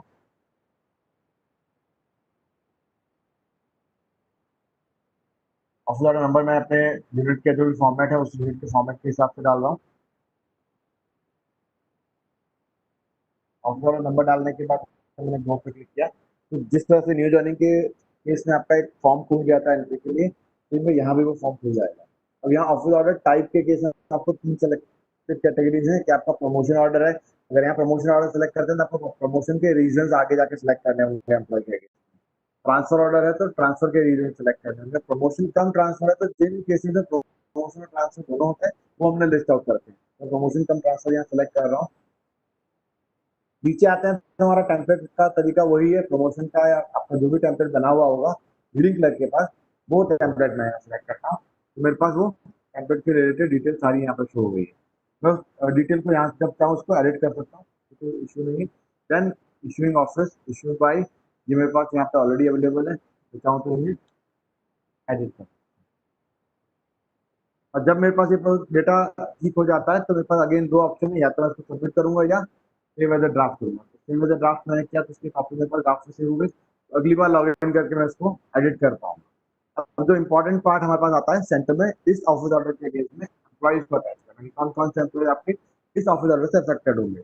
उसके लिए अगेन राइट साइड में हमारे पास है प्लस का बटन। तो प्लस के बटन पे मैंने क्लिक किया तो मेरे पास एक ऑफिस ऑर्डर का छोटा सा फॉर्मेट खुल गया जिसमें मुझे डेटा एंट्री करनी है। तो यहाँ पे मेरे को आईपास नंबर डालना होगा या आईपास नंबर या एचआरएस आईडी, दोनों से मैं ये फॉर्म को भर सकता हूँ। मैंने पहले कैटेगरी सेलेक्ट किया कि मेरा ट्रांसफर टाइप का ऑर्डर है या पोस्टिंग टाइप का ऑर्डर है, मुझे उसका यहाँ आईपास नंबर डाला मैंने। तो आईपास नंबर या एचआरएस आईडी डालता हूँ तो उसकी बेसिक डिटेल मेरे पास शुरुआत में आ जाती है। अब है कि प्रमोशन कम ट्रांसफर सेलेक्ट किया था तो मुझे वहाँ पे रीजन सेलेक्ट करना होगा कि क्या रीजन था जिसकी वजह से उसका प्रमोशन और ट्रांसफर हो रहा है। तो मैं यहाँ बहुत सारे रीजन हमारे लिस्टेड हैं प्रमोशन के, ट्रांसफर के या प्रमोशन कम ट्रांसफर के। तो मैं एक regular promotion with inter railway transfer select, मैंने जब ये सिलेक्ट किया, अगर जैसे मैंने आपको बताया कि यहाँ रिपीट प्रोसेस हो सकता है कि एक ही आदमी के ट्रांसफर के लिए मल्टीपल ऑर्डर जनरेट हो, एक बार बोर्ड से, एक बार जोनल हेडक्वार्टर से, डिवीजन हेडक्वार्टर से। तो इन केस अगर एग्जाम्पल का जो पुराना ऑफिस ऑर्डर आपका निकला होगा तो वो मुझे यहाँ पे लिस्ट में मिल जाएगा। पर ये मेरा फ्रेश ऑर्डर है तो मेरा यहाँ लिस्ट में कोई नाम नहीं आ रहा है। देन यहाँ पे जो नीचे इन्फॉर्मेशन आपको मिल रही है, नीचे जो आपको सूचना मिल रही है, वहाँ इस एम्प्लॉय का करंट टैब के अंदर जो इन्फॉर्मेशन है वो सारी लेफ्ट साइड में दिखा रहा है। तो मेरा जैसे जोन क्या है, उसका डिवीजन क्या है, स्टेशन क्या है, वो अभी उसकी करंट डिटेल है। देन राइट साइड में हमारे पास यहाँ सीधे आपकी तरफ है वो उसकी नई डिटेल होने वाली कि अगर ये ऑफिस ऑर्डर एग्जीक्यूट हो जाता है तो वो यहाँ से कहाँ जाएगा। एक और जरूरी चीज मैं आपको बताना चाहूंगा कि जो एम्प्लॉय का हम ऑफिस ऑर्डर यहाँ जनरेट कर रहे हैं उनका बेसिक टैब और करंट टैब, ये दो टैब का इंफॉर्मेशन आपका अपडेटेड होना चाहिए और एक्सेप्टेड होना चाहिए। अगर वो डेटा आपका अपडेटेड नहीं है, डेटा आपका पुराना है या गलत है, तो आपका ऑफिस ऑर्डर में वो जो डेटा आपका उसका करंट टैब होगा वो डेटा यहाँ पर प्रिंट हो जाएगा। तो प्लीज अगर आप कोई भी ऑफिस ऑर्डर इशू करते हैं उससे पहले आप इस एम्प्लॉय का करंट टैब का डेटा और बेसिक टैब का डेटा एक बार वेरीफाई कर लीजिए कि वो डेटा ठीक है और एक्सेप्टेड स्टेट में। वो एक्सेप्टेड नहीं होगा तो वो यहाँ पे आपको ब्लॉक कर देगा। तो मैं इस एम्प्लॉय की जो नई इन्फॉर्मेशन है मैं वो डाल रहा हूँ, जिनको मैं यहाँ से इंटर रेलवे ट्रांसफर कर रहा हूँ। तो मैंने एग्जाम्पल के लिए सिकंदराबाद भेज रहा हूँ, इनको तसिया सेलेक्ट किया मैंने, सिकंदराबाद डिवीजन सेलेक्ट किया। अब वहां पे इनका प्लेस ऑफ पोस्टिंग क्या होगा वो मेरे पास इन्फॉर्मेशन अभी नहीं है, तो वो चीजें मैं यहाँ से हटा सकता हूँ। अब प्रमोशन कम ट्रांसफर है, तो मैंने इनका पे लेवल चेंज किया, पे लेवल के अकॉर्डिंग बेसिक पे चेंज की, डिपार्टमेंट चेंज कर सकते हैं, एजुकेशन चेंज कर सकते हैं अकॉर्डिंग टू प्रमोशन। मैंने इनको PNW पे ADM में चले गए। अब ये जहाँ यूनिट में जाने वाले हैं वहाँ की बिल यूनिट यदि हमारे पास यहाँ ना हो, ये नॉन कंपल्सरी बिल है, मैंने इनको यहाँ हटा दिया। देन इफेक्टिव डेट क्या होगी इस ऑफिस ऑर्डर की, वो मैंने यहाँ सेलेक्ट करी। ट्रांसफर बेनिफिट क्या वो ट्रांसफर में अपना ट्रांसफर बेनिफिट ले रहे हैं, अपना रेलवे क्वार्टर को रिटेन कर रहे हैं या नहीं कर रहे हैं, वो इन्फॉर्मेशन मेरी आ गई। सिक्योरिटी बेनिफिट ले रहे हैं, अगर वो म्यूचुअल ट्रांसफर का केस है तो आपने म्यूचुअल एचआरएस आईडी और आईपास आईडी जिस एम्प्लॉय के अगेंस्ट में म्यूचुअल ट्रांसफर ले रहे हैं वो यहाँ डालेंगे। देन एंड में बिल्कुल यहाँ रिमार्क्स डालना है, जो रिमार्क्स में यहाँ डालने वाला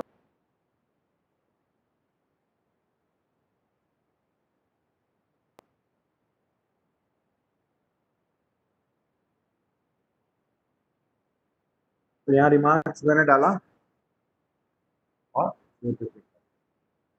जब मैंने सेव पे क्लिक किया तो उस एम्प्लॉय की जो इन्फॉर्मेशन बिल्कुल सामने सेंटर में नजर आ रही है वो है उनका एचआरएस आईडी, उनका नाम, उनका रीजन ऑफ ट्रांसफर एंड उनकी एग्जिस्टिंग पर्टिकुलर इस ट्रांसफर के एग्जीक्यूशन से पहले उनकी क्या डिटेल्स थी, उनका department designation station level select कर सकते हैं एंड रिवाइज पर्टिकुलर क्या थी, उसमें उनका डिपार्टमेंट डेजिग्नेशन की सारी डिटेल रहेगी। एंड आपका पोस्ट और नोट प्री नोट ये हमने पहले से यहाँ डाल रखा है, तो अब हम इस ऑफिस को सबमिट करने लगे। जब हम इसको सबमिट करेंगे तो अगेन हमें बिलिंग क्लर्क का ट्रांजैक्शन ओटीपी चाहिए होगा। मैं बिलिंग क्लर्क का ट्रांजैक्शन ओटीपी यहाँ से उठाता हूँ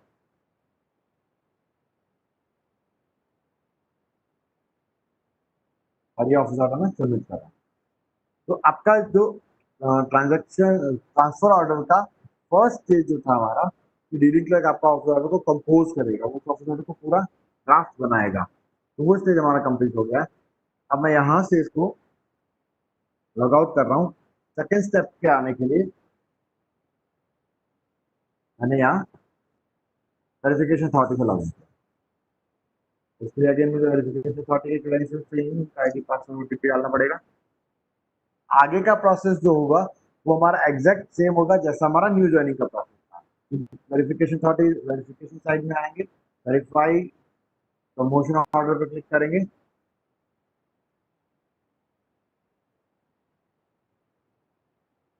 आपका जो ऑफिस ऑर्डर पेंडिंग होंगे वो उनको लिस्ट में दिख जाए और उन्होंने गो पे क्लिक किया। तो जितने डिटेल डीलिंग क्लर्क ने ऑफिस ऑर्डर के अगेंस्ट में डाली थी वो सारी डिटेल यहाँ पे वेरिफिकेशन अथॉरिटी को वेरिफिकेशन के लिए अवेलेबल है। तो वो आप एडिट बटन पे क्लिक करते हैं, ब्लू बटन पे, वो सारा उनका करंट डिटेल, सारा उनका न्यू डिटेल जिस फॉर्मेट में उन्होंने डाला था वो उस फॉर्मेट में उनको नजर आ रहा है। अब यहाँ वेरिफिकेशन अथॉरिटी के पास अगेन दो ऑप्शन है, या तो उस डेटा को वेरीफाई कर सकते हैं या उसको रिटर्न कर सकते हैं डीलिंग क्लर्क को। मैं उसको यहाँ वेरीफाई करता हूँ। वेरीफाई करने का हमारा प्रोसेस सेम है, मुझे यहाँ ट्रांजैक्शन ओटीपी डालना हो। ट्रांजैक्शन ओटीपी डालने के साथ ही मेरा डेटा वेरीफाई हो गया है। थर्ड स्टेप पे हम आते हैं। थर्ड स्टेप पे हमारा रोल आता है डीलिंग क्लर्क की वेरिफिकेशन अथॉरिटी और एक्सेप्टिंग अथॉरिटी का। तो मैं एक्सेप्टिंग अथॉरिटी पे आ गए, स्टेप 3। एक्सेप्टिंग अथॉरिटी से मैंने लॉग इन करा और लेफ्ट साइड में हम आएंगे ऑफिस ऑर्डर सेक्शन के अंदर accept promotion and transfer order. यहाँ पे मेरे पास जितने ऑफिस ऑर्डर पेंडिंग है प्रमोशन ट्रांसफर ऑर्डर के वो मुझे मिल गए। मैंने उनको ऑफिस ऑर्डर को सेलेक्ट किया और गो पे क्लिक किया। तो जैसे वेरिफिकेशन अथॉरिटी को इन्फॉर्मेशन अवेलेबल थी इसी तरीके से एक्सेप्टिंग अथॉरिटी को भी सारी इन्फॉर्मेशन रीड ओनली मोड में अवेलेबल है। तो मैं यहाँ इसको या तो एक्सेप्ट कर सकता हूँ या रिजेक्ट कर सकता हूँ। रिजेक्ट करूंगा तो मुझे ट्रांजैक्शन ओटीपी डालना होगा और ये इन्फॉर्मेशन मेरी बैक टू डीलिंग क्लर्क के पास चली जाएगी मॉडिफिकेशन के लिए। अगर मैं इसको एक्सेप्ट करता हूँ तो मुझे यहाँ accept and view and accept by digital sign पे क्लिक करना है। तो यहाँ मेरा ऑफिस ऑर्डर का जो फॉर्मेट नजर आ रहा है वो सामने मुझे ट्रांसफर ऑर्डर का नजर आ गया है। इसके आप पार्ट्स की बात करेंगे तो सेम है। आपके पास एक क्यूआर कोड है लेफ्ट साइड में, ऑफिस ऑर्डर का नंबर है, उसकी डेट है, एंड प्री नोट जो आपने सेलेक्ट किया था वो है, पोस्ट नोट जो सेलेक्ट किया था वो है, नीचे इशूइंग अथॉरिटी के सिग्नेचर का सेक्शन है, देन कॉपी टू की लिस्ट है। और सेंटर में मेरे पास जो एम्प्लॉय ट्रांसफर हो रहा है या प्रमोट हो रहा है उसके रिलेटेड डिटेल मेरे पास सेंटर में रहेगी। तो मैं अगर उसको जूम करके देखना चाहूँ तो मैंने एम्प्लॉय का नाम लिखा है, उनका एचआरएमएस आईडी लिखा है, उनका आईपास नंबर लिखा है, देन रीजन ऑफ ट्रांसफर क्या था, regular promotion with inter railway transfer है वो लिखा है, विद इफेक्ट फ्रॉम डेट लिखी है। देन उनका एग्जिस्टिंग पर्टिकुलर क्या है, इस ट्रांसफर ऑर्डर से पहले उनका जो डिटेल है वो मैंने लिखा कि जो फ्रॉम डिटेल है उनकी ये आने वाली है, डिपार्टमेंट डेजिग्नेशन, उनका बिल यूनिट, उनका पे रिलेटेड डिटेल। देन उनका न्यू डिटेल क्या होगा, उनका न्यू डिटेल का डिपार्टमेंट डेजिग्नेशन, स्टेशन, और बिल यूनिट हमने नहीं डाला था तो वो यहाँ ब्लैंक है, और पे रिलेटेड डिटेल, और राइट साइड में उनका रिमार्क। ये सारा इन्फॉर्मेशन मुझे यहाँ वैलिडेट करना है कि मेरा ऑफिस ऑर्डर का इन्फॉर्मेशन सब कुछ सेम है। अगर मुझे अभी भी ये डिटेल अगर ठीक नहीं लगती तो मैं इसको कैंसिल करके रिटर्न टू डीलिंग क्लर्क कर सकता हूँ, ये सारी इन्फॉर्मेशन डीलिंग क्लर्क को रिटर्न कर सकता हूँ। इसको एक्सेप्ट करने के लिए मैं यहाँ डिजिटल साइन पर क्लिक करता हूँ। जैसे मैंने आपको बताया कि इसके लिए आपको डिजिटल सिग्नेचर अटैच करना होगा, उसके क्रेडेंशियल्स डालने होंगे। मैंने यहाँ सेलेक्ट किया कि क्रेडेंशियल्स डाल दिए। मेरा जो ऑफिस ऑर्डर था वो यहाँ सक्सेसफुली साइन हो गया। और रेफरेंस के लिए मुझे ये office order again sine copy जो है वो मुझे यहाँ पे सामने डिस्प्ले के लिए आ गई। तो उसको एक बार देख सकता हूँ, उसकी साइन कॉपी मेरे पास डिजिटल सिग्नेचर के साथ है। तो मैं इसको रेफरेंस के लिए यहाँ चाहूँ तो सेव कर सकता हूँ, इसको सेव कर लेता हूँ।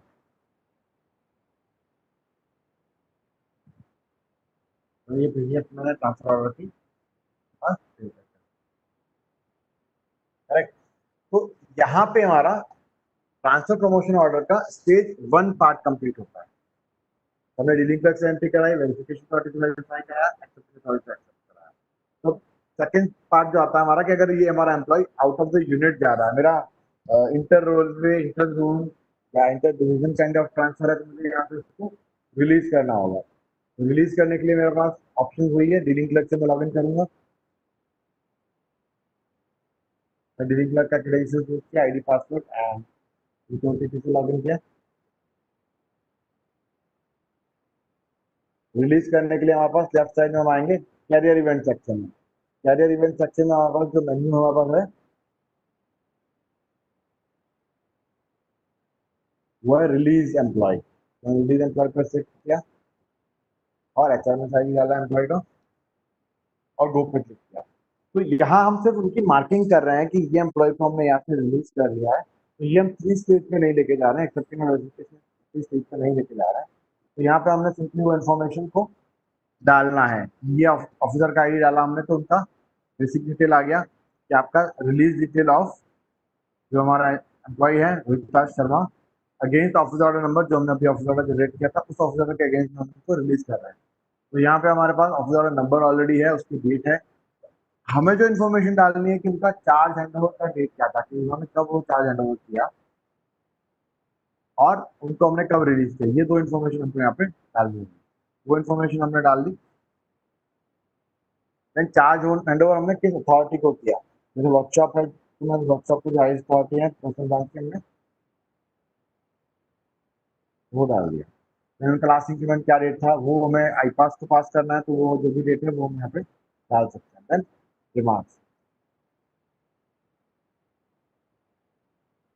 एंड मुझे इन्फॉर्मेशन यहाँ पे सबमिट करनी है। सबमिट करने के बाद मेरा ये employee mark as a release from this unit हो जाएगा। इस यूनिट से उनको रिलीज कर दिया गया है। तो जो अगली जो भी यूनिट में जाएंगे वहां उनका पोस्टिंग ऑर्डर इशू होगा, वहां जब भी वो रिपोर्ट करेंगे। तो मैंने इनको यहाँ पे सबमिट कर दिया और इनका स्टेटस यहाँ पे मेरे पास आ गया है रिलीज।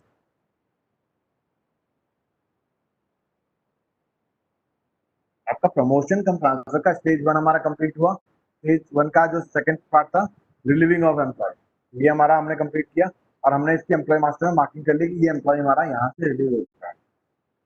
सेकंड स्टेज में आएंगे जहां आपका एम्प्लॉय दूसरे यूनिट में जाएगा। ये एम्प्लॉय हमने सिकंदराबाद ट्रांसफर किया तो ये वहां जाएंगे, वहां जाके जब वो रिपोर्ट करेंगे तो वहां इनका पोस्टिंग ऑर्डर इशू होगा। पोस्टिंग ऑर्डर का प्रोसेस भी सेम हो सकता है कि वहाँ मल्टीपल पोस्टिंग ऑर्डर अलग अलग लेवल पे इशू हो। तो जो आपका लेटेस्ट ऑफिस ऑर्डर होगा उसके अगेंस्ट वो ज्वाइनिंग करेंगे। तो ये प्रोसेस एक्जैक्टली सेम है जैसा ट्रांसफर ऑर्डर था, बट हमें ट्रांसफर ऑर्डर में जब ऊपर कैटेगरी सेलेक्ट करी थी वहां हमें ट्रांसफर की जगह पोस्टिंग की कैटेगरी सेलेक्ट करनी होगी और ये प्रोसेस सेम रहेगा। तो उसको रिपीट नहीं करना चाह रहा हूँ। हम अगले स्टेप पे चलते हैं जहां उनका ज्वाइनिंग प्रोसेस हमें कैप्चर करना है। तो वो जब यहाँ से सिकंदराबाद चले गए, सिकंदराबाद में जहाँ उन्होंने रिपोर्ट किया उनका पोस्टिंग ऑर्डर इशू हो गया, तो उसके अगेंस्ट वो ज्वाइनिंग कर रहे हैं। मैं यहाँ से इसको लॉग आउट कर रहा हूँ और सिकंदराबाद का जो डीलिंग क्लर्क है मेरा, मैं उनसे लॉग इन कर रहा हूँ। तो सिकंदराबाद का मेरे डीलिंग क्लर्क है ए लक्ष्मीया, मैं उनसे लॉग इन करता हूँ।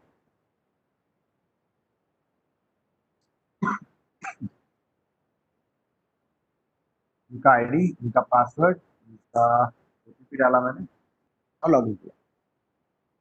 अब अगेन ये कैरियर इवेंट का ट्रिगर है, वहां जाके एम्प्लॉय ज्वाइन कर रहा है तो कैरियर इवेंट में हम आएंगे, प्रमोशन ट्रांसफर वाला सेक्शन में हम जाएंगे। प्रमोशन ट्रांसफर को मैंने ओपन किया और यहाँ पे जो भी एम्प्लॉय उनके यहाँ रिपोर्ट कर चुका है, जिनका पोस्टिंग ऑर्डर इश्यू हो चुका है, उनका मुझे एचआरएस आईडी डालना होगा। तो मैंने एक एचआरएस आईडी उठाया और यहाँ डाल दिया।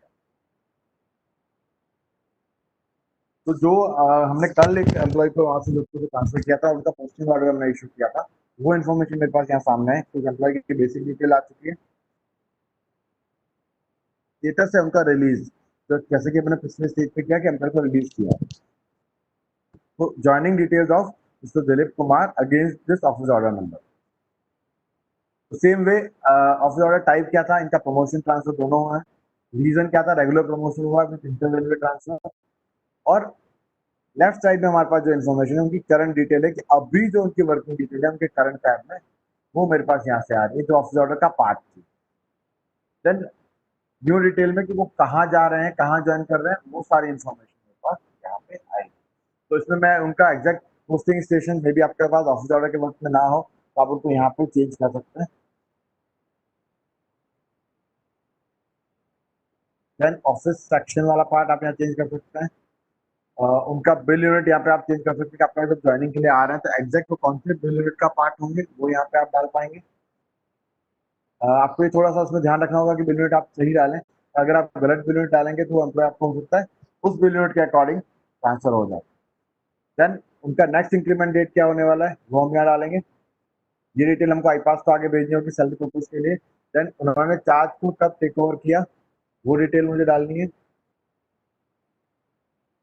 Effective from date, date of fixation क्या था, प्रमोशन का ट्रांसफर हो रहा था तो डेट ऑफ फिक्सेशन क्या होगा, आइदर प्रमोशन डेट और डेट ऑफ नेक्स्ट इंक्रीमेंट, वो मैंने यहाँ डाला। एक्चुअली यह क्लासिफिकेशन क्या था वो मुझे यहाँ डालना है। एंड ऑफिस ऑर्डर की कॉपी मेरे पास यहाँ ऑलरेडी अपलोड है जिसके अगेंस्ट मेरे एम्प्लॉय को पोस्टिंग मिली थी। तो ऑफिस ऑर्डर मैं यहाँ से रिव्यू कर सकता हूँ, ये ऑफिस ऑर्डर के अगेंस्ट ये एम्प्लॉय था। देन अगेन वो आईपास डेजिग्नेशन की हमारा जो डेजिग्नेशन यहाँ पे है उसके अगेंस्ट में आईपास का कौन सा डेजिग्नेशन मैच हो रहा है, वो एक डेजिग्नेशन है वो हमने यहाँ पे आपको दिखाया, आपको बस सेलेक्ट करना है। देन डेट ऑफ रिपोर्टिंग कि आपके यहाँ एम्प्लॉय ने कब रिपोर्ट किया और किस अथॉरिटी को उन्होंने रिपोर्ट किया, ये डिटेल मैंने डाल दी। देन एम्प्लॉय की जो रिलीज डिटेल थी वो हमारे पास पेंडिंग पिछले स्टेज की थी, वो हमारे पास यहाँ रेफरेंस के लिए रहेगी, जब हम उसको देख सकते हैं। देन अगेन हमारे पास ये डेटा कंप्लीट हो जाता है, दो ऑप्शन हैं, अगर हम इस डेटा को सीधे से ड्राफ्ट कर सकते हैं या हम इसको सबमिट कर सकते हैं। तो सबमिट करने के लिए मुझे लक्ष्मीया जी का ट्रांजेक्शन ओटीपी चाहिए होगा, सबमिट कर दिया। देन अगेन फर्स्ट स्टेप हमारा यहाँ कंप्लीट हुआ, हमने उनकी ज्वाइनिंग इन्फॉर्मेशन को रिकॉर्ड कर लिया है।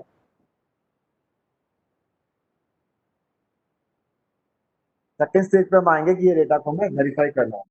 वेरीफाई करने के लिए हमें जो डीलिंग क्लर्क है मैं उस पर लॉग आउट कर रहा हूँ और मुझे यहाँ पे लॉग इन करना होगा इनके वेरिफिकेशन अथॉरिटी से। सिकंदराबाद के जो वेरिफिकेशन अथॉरिटी मैं उनसे लॉग इन करता हूँ, इसका लॉग इन ओटीपी।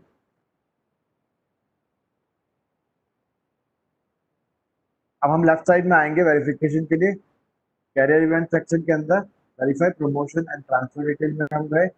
लिस्ट में मुझे वो एम्प्लॉय जो मेरे पास पेंडिंग है एक्सेप्टेंस के लिए, वो मेरे पास वेरिफिकेशन के लिए वो मेरे पास लिस्ट में है, मैंने उस वेरिफिकेशन पे सेलेक्ट किया और गो पे क्लिक किया। जैसे मैं गो पे क्लिक करता हूँ तो सेम वे जैसे डीलिंग क्लर्क को इन्फॉर्मेशन दिख रही थी वैसे इन्फॉर्मेशन सारी मुझे वेरिफिकेशन अथॉरिटी को नजर आएगी। वेरिफिकेशन अथॉरिटी के पास दो ऑप्शन है, या तो वेरीफाई कर पाएंगे या उसको रिटर्न कर पाएंगे।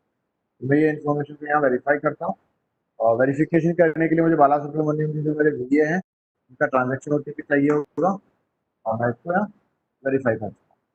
थर्ड स्टेज पे हम आते हैं। थर्ड स्टेप के अंदर हमारा है कि यही इन्फॉर्मेशन हमें एक्सेप्टिंग अथॉरिटी के थ्रू एक्सेप्ट करवानी है। ये मैंने एक्सेप्टिंग अथॉरिटी का आईडी डाला, इनका लॉगिन पासवर्ड डाला और लॉगिन ओटीपी डाला। अब एक्सेप्टिंग अथॉरिटी के बाद भी मेन्यू आइटम हमारे पास वही है, लेफ्ट साइड में हम जाएंगे कैरियर इवेंट अपडेट में, एक्सेप्ट प्रमोशन ट्रांसफर के पार्ट में जाएंगे, तो लिस्ट में मेरे पास जो एम्प्लॉय था वो एम्प्लॉय नजर आ गया। मैंने गो पे क्लिक किया, सारी इन्फॉर्मेशन मेरे पास यहाँ रीड ओनली मोड में अवेलेबल है, जहां मैं इसको देख सकता हूँ।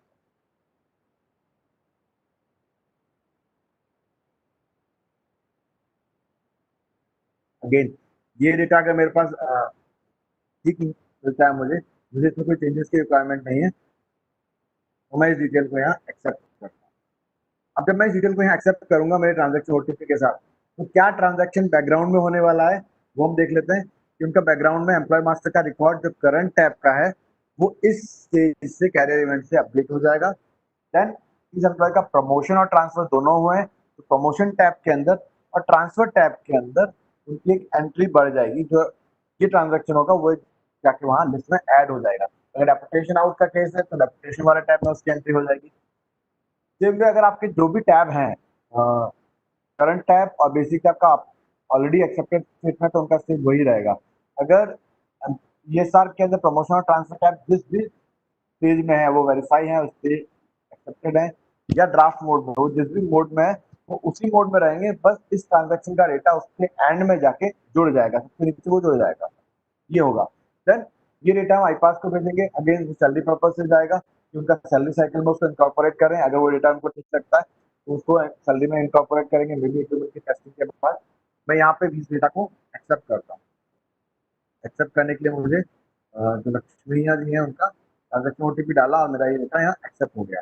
अब एक नजर मारते हैं हम इनकी सर्विस रिकॉर्ड के ऊपर। इनका सर्विस रिकॉर्ड हम यहाँ से खोलते हैं, व्यू ईएसआर, इनका आईडी डाला और इनका रिकॉर्ड ओपन।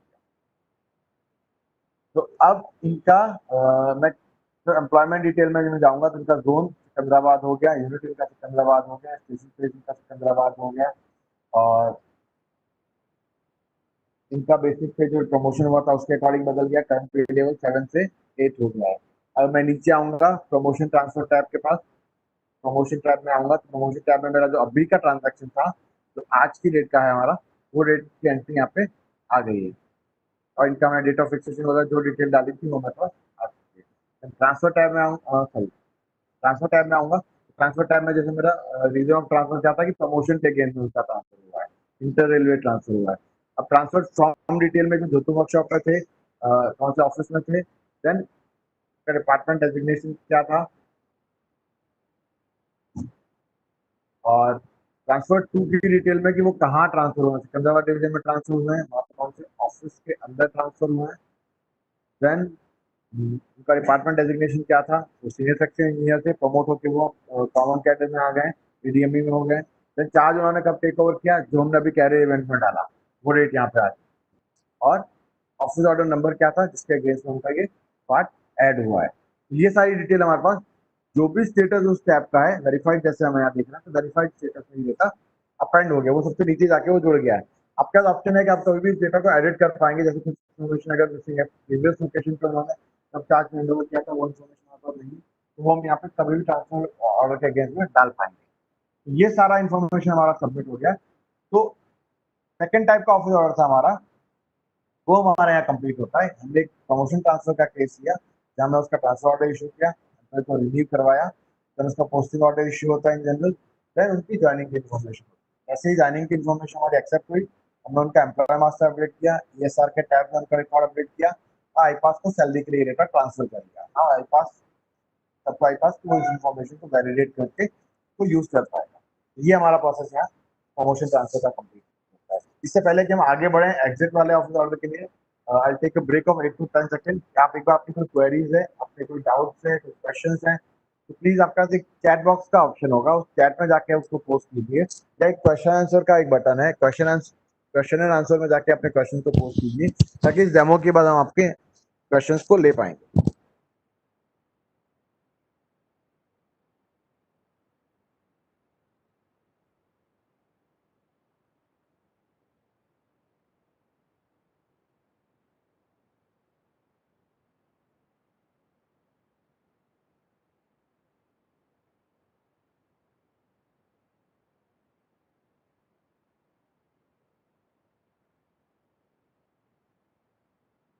हाँ प्रदीप, हेलो हेलो। हाँ प्रदीप, सर हम लोग यहाँ पे क्या कर रहे हैं सर, हम लोगों ने उसके लिए क्या किया है, दो तरह का डीसी बनाया है। हेलो प्रदीप, आपकी स्क्रीन नहीं आ रही पूरी।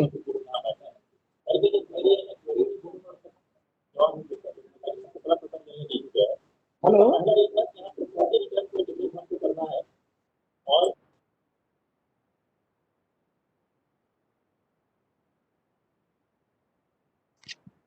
अब हम आगे बढ़ते हैं। हमारा जो थर्ड टाइप का ऑफिस ऑर्डर है,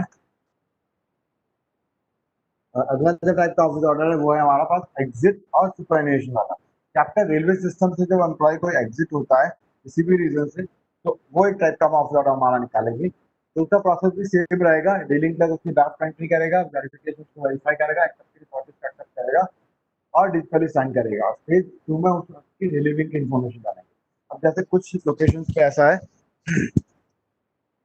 कि आपका अगले 6 महीने में जितने लोग रिटायर होने वाले हैं उनका वो ऑफिस ऑर्डर एक साथ निकाल लेते हैं। तो वो फैसिलिटी हमारे यहाँ भी रहेगी कि आप अगले 6 महीने 8 महीने के अंदर जितने एम्प्लॉयज रिटायर होने वाले हैं उनके ऑफिस ऑर्डर आप एक साथ निकाल सकते हैं। लेकिन जब वो उनकी सेकंड स्टेज की इन्फॉर्मेशन होगी, जो रिलीविंग की इन्फॉर्मेशन है, ये आपको उस वक्त डालनी होगी जब वो एम्प्लॉय एक्चुअल में जब रिटायर हो रहा है। क्योंकि अगर जब ये इन्फॉर्मेशन आपकी एक्सेप्ट हो जाएगी, डीलिंग क्लर्क उसको कैप्चर करेगा, वेरिफिकेशन एक्सेप्टेंस को वेरीफाई और एक्सेप्ट करेंगे। जब ये इन्फॉर्मेशन एक्सेप्ट हो जाएगी, ये इन्फॉर्मेशन हम आईपास को भेजेंगे कि ये एम्प्लॉय रिटायर हो रहा है, इनका जो रिटायरमेंट के रिलेटेड जो सैलरी की चेंजेस है वो आईपास करेगा और हमारे रिकॉर्ड में हम उनको सर्विस स्टेटस एसआर से हटा के रिटायर या जो भी उनका स्टेटस है वो मार्क कर लेंगे। तो ये इन्फॉर्मेशन आपकी उस वक्त होनी चाहिए जो जिस वक्त एम्प्लॉय एक्चुअली में सिस्टम से एग्जिट हो रहा है। तो इसके हम डेमोन्स्ट्रेशन के लिए देखते हैं। मैं यहाँ से लॉग आउट करता हूँ कंजरबाज यूनिट से और लॉग इन करता हूँ जोधपुर वर्कशॉप के हमारे पुराने वाले डीसी। मैंने पुराने जोधपुर वर्कशॉप के जो मेरे डीसी थे मैंने उनसे लॉग इन किया, उनका आईडी पासवर्ड और ओटीपी।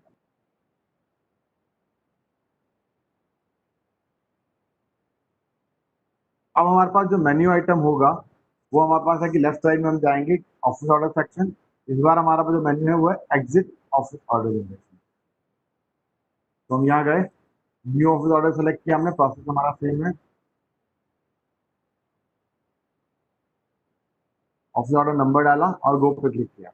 अब हमारे पास यहाँ दो टाइप के ऑफिस ऑर्डर जनरेट हो सकते हैं। एक तो सुपरएनुएशन का ऑफिस ऑर्डर होगा, एक कोई अदर टाइप का एग्जिट ऑर्डर होगा।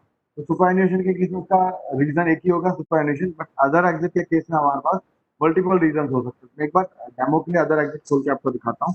अदर एग्जिट में हमारे पास क्या क्या रीजन ऑफ एग्जिट हो सकते हैं। तो हमारे पास जो रीजन ऑफ एग्जिट है वो है वॉलंटरी रिटायरमेंट हो सकता है एम्प्लॉय का, death case, medical unfit, missing, resignation, termination, dismissal, removal, compulsory retirement, technical resignation और लार्जेस्ट। ये सारे टाइप के अलग अलग टाइप के एग्जिट हो सकते हैं एम्प्लॉय के जो सिस्टम से वो एग्जिट करेगा।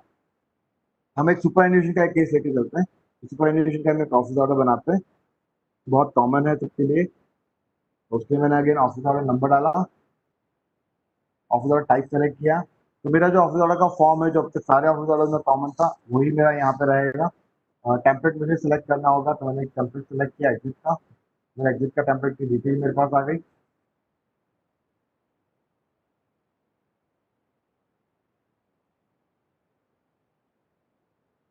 और नीचे मेरे पास यहाँ पे दो ऑप्शन हैं, या तो मैं इसको सेव एज अ ड्राफ्ट कर सकता हूँ या मैं इसको सबमिट कर सकता हूँ। मैंने यहाँ इसको सेव एज अ ड्राफ्ट किया।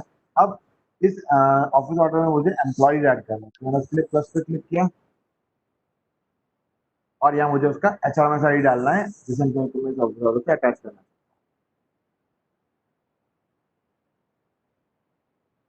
तो मेरे पास ऊपर एक बेसिक डिटेल मुझे एम्प्लॉय की आ गई कि उनकी नेम, उनका पिताजी का नाम, उनकी स्पाउस का नाम, उनका डिपार्टमेंट डेजिग्नेशन, रिलेटेड डिटेल, उनकी डेट ऑफ बर्थ, जैसे एम्प्लॉय की 5 होने के बाद डेट ऑफ बर्थ है कि उनकी रिटायरमेंट की डेट 30/9/2020 आने वाली है। देन इनका सब टाइप, यहाँ पे जो सुपरएनुएशन है तो उसका रीजन एक ही है हमारे पास, वो है सुपरएनुएशन का रिटायरमेंट। देन इफेक्टिव डेट में हम आता है, तो जो उनकी एक्चुअल रिटायरमेंट डेट है, सुपरएनुएशन का केस है, हम डिफॉल्ट उनकी जो रिटायरमेंट डेट है वही हमारी ऑफिस ऑर्डर की इफेक्टिव डेट है। देन रेलवे क्वार्टर की रिटायरमेंट के बाद अपने रेलवे क्वार्टर को रिटेन कर रहे हैं या नहीं कर रहे हैं वो हमें डालना है। इनके अगेंस्ट में कोई डीए केस तो पेंडिंग नहीं है वो हमें डालना है। अगर डेथ का केस होगा तो उसके में डेथ की इन्फॉर्मेशन और ये सब हमें डालना होगा, और सारी इन्फॉर्मेशन डालने के बाद हमें एनिमल का रिमार्क्स डालना है। तो ये इन्फॉर्मेशन बहुत ज़्यादा है नहीं यहाँ डालने के लिए। ये इन्फॉर्मेशन डालने के बाद जब मैं सेव पे क्लिक करता हूँ तो सेम ऑफिस ऑर्डर की बाकी फॉर्मेट की तरह सेंटर में मेरे पास इस एम्प्लॉय की इन्फॉर्मेशन आ जाती है। उनका सर्विस आईडी है, आईपास नंबर है, नाम है, डिपार्टमेंट, डेजिग्नेशन, पे लेवल, पे रिलेटेड डिटेल। और अगर मुझे ऑफिस ऑर्डर में कोई नए एम्प्लॉय और ऐड करने हैं तो मेरे पास प्लस का बटन है, प्लस का बटन क्लिक करके मैं और एम्प्लॉय ऐड कर सकता हूँ। माइनस का बटन है, मैं माइनस का बटन क्लिक करके मैं मुझे एम्प्लॉय को यहाँ से डिलीट कर सकता हूँ। और एडिट करने के लिए मेरे पास एडिट का बटन रहेगा। सेम वे अब मेरा ऑफिस ऑर्डर का कंपोज पूरा हो गया, मैंने एंट्री पूरी कर ली है, तो मेरे पास जो ऑप्शन है वो है सबमिट का। सबमिट करने के लिए मेरे पास अगेन मुझे इस रीडिंग क्लर्क का ट्रांजैक्शन ओटीपी डालना होगा। मैं इनका ट्रांजैक्शन ओटीपी डालता हूँ और तो ये मेरा ऑफिस ऑर्डर सबमिट हो गया है वेरिफिकेशन अथॉरिटी के पास। अब मैं सेकंड स्टेप पे आने के लिए मेरी वेरिफिकेशन अथॉरिटी की आईडी से लॉगिन करना। मैंने वेरिफिकेशन अथॉरिटी से लॉगिन किया, लॉगिन ओटीपी डाला। लेफ्ट साइड में हम आएंगे, my office order, verify, exit case, और जो एग्जिट का मैंने एक ऑफिस ऑर्डर बनाया था वो मेरे पास यहाँ पे अवेलेबल है। मैं उसको क्लिक करता हूँ और गो पे क्लिक करता हूँ। तो जो इन्फॉर्मेशन मेरे वेरिफिकेशन अथॉरिटी को दिखनी चाहिए वो सारी इन्फॉर्मेशन मेरे सामने है। सारी इन्फॉर्मेशन मैं यहाँ रीड कर सकता हूँ, वेरीफाई कर सकता हूँ। अगर वो इन्फॉर्मेशन मुझे ठीक नहीं लगती है तो मैं इस इन्फॉर्मेशन को रिटर्न कर सकता हूँ रीडिंग क्लर्क को रिजेक्ट बटन के थ्रू, या वेरीफाई कर सकता हूँ वेरिफिकेशन बटन के थ्रू। इसके लिए मुझे अगेन उसका ट्रांजैक्शन ओटीपी डालना होगा। मैंने उसका ट्रांजैक्शन ओटीपी डाला और ये मेरा इन्फॉर्मेशन थर्ड लेवल पर के लिए सबमिट हो चुका है। देन अब मैं थर्ड स्टेज पे जा रहा हूँ। थर्ड स्टेज के लिए मेरे पास है एक्सेप्टिंग अथॉरिटी। एक्सेप्टिंग अथॉरिटी में मुझे लॉगिन करना है। मैं इस यूनिट के जो एक्सेप्टिंग अथॉरिटी है मैं उनसे लॉगिन करा, उनका लॉगिन ओटीपी डाला।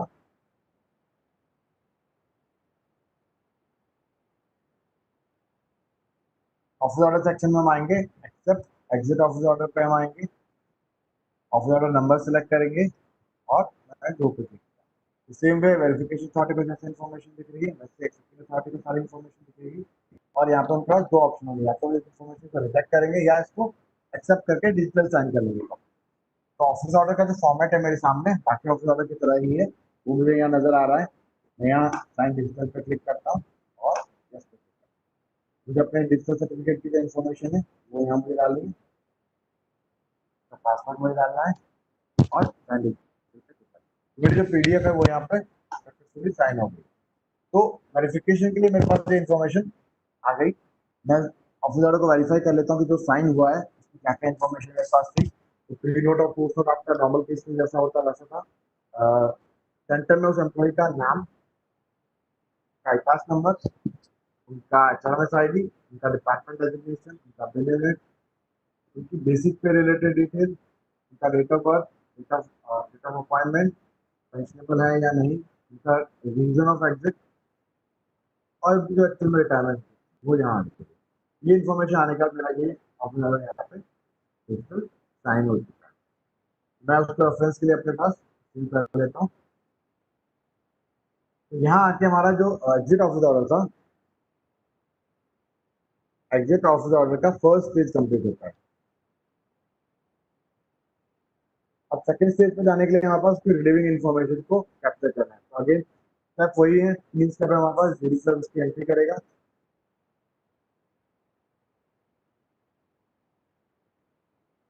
वेरिफिकेशन उसको वेरीफाई करेगा और एक्सेप्टिंग अथॉरिटी उसको एक्सेप्ट करेगा। मैं रीडिंग क्लर्क से लॉगिन करता हूँ। तो प्रमोशन और ट्रांसफर का जैसा हमारा प्रोसेस था वैसा ही बिल्कुल प्रोसेस यहाँ पे रहेगा। मैंने एग्जिट रिपोर्टिंग को क्लिक किया, जो एम्प्लॉय मेरा एग्जिट करने वाला था मुझे उनकी एचआरएस आईडी यहाँ डालनी होगी। उनका एचआरएस आईडी डाला और उनका जो इन्फॉर्मेशन था वो यहाँ पे आ गया। तो जैसा ट्रांसफर प्रमोशन के पास था कि वो उनकी कुछ इन्फॉर्मेशन ऊपर दिखाते हैं और जिस डेट को वो एग्जिट कर रहे हैं वो इन्फॉर्मेशन हमारे पास है। वो हमें डालनी होगी। तो तुम्हें यहाँ पे इस बात का ध्यान रखना होगा, जो मंथ ऑफ एग्जिट है आपका, जब आप एम्प्लॉय एक्चुअल में एग्जिट कर रहा है, सुपरएनुएट हो रहा है, उस मंथ पे उस टाइम पे आके हम ये डेटा को फिल कर पाए। अब उसके वेरिफिकेशन के लिए मेरे पास यहाँ ऑफिस ऑर्डर की कॉपी है कि जो इस एम्प्लॉय का ऑफिस ऑर्डर इश्यू हुआ था, वो मेरे पास यहाँ वेरिफिकेशन के लिए, जो हमने अभी ऑफिस ऑर्डर बनाया था, वही साइंड ऑफिस ऑर्डर की कॉपी हम यहाँ पे उनको दिखा रहे हैं। जो एक चीज इंपॉर्टेंट है जहां हमें यहाँ ध्यान रखना होगा, वो है हमारा यहाँ यूजर का रोल। जो आपका एम्प्लॉय अभी सिस्टम से बाहर जा रहा है, क्या उसके पास कोई डीलिंग क्लर्क का, वेरिफिकेशन अथॉरिटी का, एक्सेप्टिंग अथॉरिटी का, पास क्लर्क का, पीआईए का, कोई भी टाइप का रोल उसके पास पेंडिंग तो नहीं है? अगर उसके पास कोई वो रोल है, तो ये आपके लिए एक ट्रिगर पॉइंट है कि उसका वो रोल आप किसी और को ट्रांसफर करें या इनसे हटा दें या किसी और को दे दें। वो आपको यहाँ पे एक ट्रिगर पॉइंट है कि ये काम करने से पहले आपको वो काम करना होगा। तो ये इन्फॉर्मेशन मैं यहाँ पे सिर्फ सबमिट करनी है मुझे। मैं एम्प्लॉय को यहाँ पे एग्जिट कर रहा हूँ। मैंने यहाँ इनकी मार्किंग कर दी है, मार्क एज एग्जिट। एग्जिट करने के लिए अगेन मुझे अपना डीलिंग क्लर्क का ट्रांजैक्शन ओटीपी डालना होगा। ठीक है, जो सेकंड और थर्ड स्टेज है आपका वेरिफिकेशन अथॉरिटी और एक्सेप्टिंग अथॉरिटी, वो आपका प्रोसेस प्रमोशन ट्रांसफर की तरह एग्जैक्ट सेम होने वाला है। तो हम उसको रिपीट ना करके हम हमारे अगले ऑफिस ऑर्डर पे चलते हैं। तो अगला ऑफिस ऑर्डर हमारा जो बन रहा है वो है अप्रूव्ड लीव। जो आपके लीव ऑलरेडी अप्रूव्ड है हमारे पास, वो लीव का हम ऑफिस ऑर्डर निकालेंगे। तो उसका प्रोसेस भी हमारा 3 स्टेज होगा कि जो ऑफिस ऑर्डर आपका डीलिंग क्लर्क ऑफिस ऑर्डर को ड्राफ्ट करेगा, उसको कंपोज करेगा, उसको बनाएगा। जैसे ही ऑफिस ऑर्डर आपका बन जाता है, वो उसको सबमिट करेगा, वेरिफिकेशन अथॉरिटी उसको वेरीफाई करेगा, थर्ड स्टेज में आके एक्सेप्टिंग अथॉरिटी उसको एक्सेप्ट करके डिस्ट्रीब्यूट कर देगा। और ये डेटा हमारा यहाँ से अपडेट होने वाला है कि जो ई सर्विस बुक के अंदर जो लीव का टैब है, ये इन्फॉर्मेशन हम यहाँ से उठा के इस लीव के टैब में इंसर्ट करने वाले हैं। तो इस पूरे प्रोसेस पे हम नहीं जाएंगे क्योंकि आपका प्रोसेस सेम है, तो हम सिर्फ डीलिंग क्लर्क की एंट्री कर रहे हैं। यहाँ पे एक बात हमने नोटिस करनी होगी कि हमें 2 स्टेज पे नहीं जाना, यहाँ एक ही स्टेज है जहाँ आपका ऑफिस ऑर्डर जनरेट हो रहा है। तो कैरियर इवेंट में जाके उसको दोबारा कैरियर इवेंट अपडेट करने की जरूरत नहीं है। ऑफिस ऑर्डर जैसे अप्रूव होता है, हम उसको डेटा उठा के लीव के रिकॉर्ड में डाल देंगे। तो मैं आज का फर्स्ट स्टेज में ही करता हूँ क्योंकि बाकी का प्रोसेस एग्जैक्ट सेम है, हम थोड़ा टाइम से पीछे चल रहे हैं। मैं यहाँ डीलिंग क्लर्क से लॉग इन किया,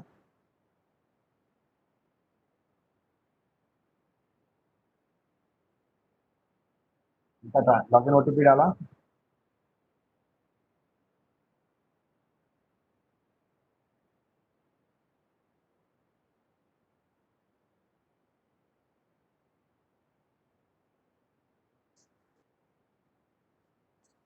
अब डीप या मिसलीनियस टाइप के ऑर्डर के लिए हम अगेन लेफ्ट साइड में आएंगे, ऑफिस ऑर्डर सेक्शन के अंदर। यहाँ पे हमारे पास है लीव ऑफिस ऑर्डर। मैंने लीव ऑफिस ऑर्डर पर क्लिक किया। प्रोसेस हमारा सेम रहेगा कि हमें ऑफिस ऑर्डर का नंबर डालना है, वो पे क्लिक करना है। ये बाकी ऑफिस ऑर्डर से थोड़ा सा सिंपल है कि आपको इसमें बहुत ज्यादा डिटेल नहीं डालनी है। प्री नोट, पोस्ट नोट अगर आपने कोई बनाया होगा तो वो आपको यहाँ पे सेलेक्ट करना है। तो कोई भी आप प्री नोट तो बना हुआ पहले से, उसको सेलेक्ट कर लेता हूँ।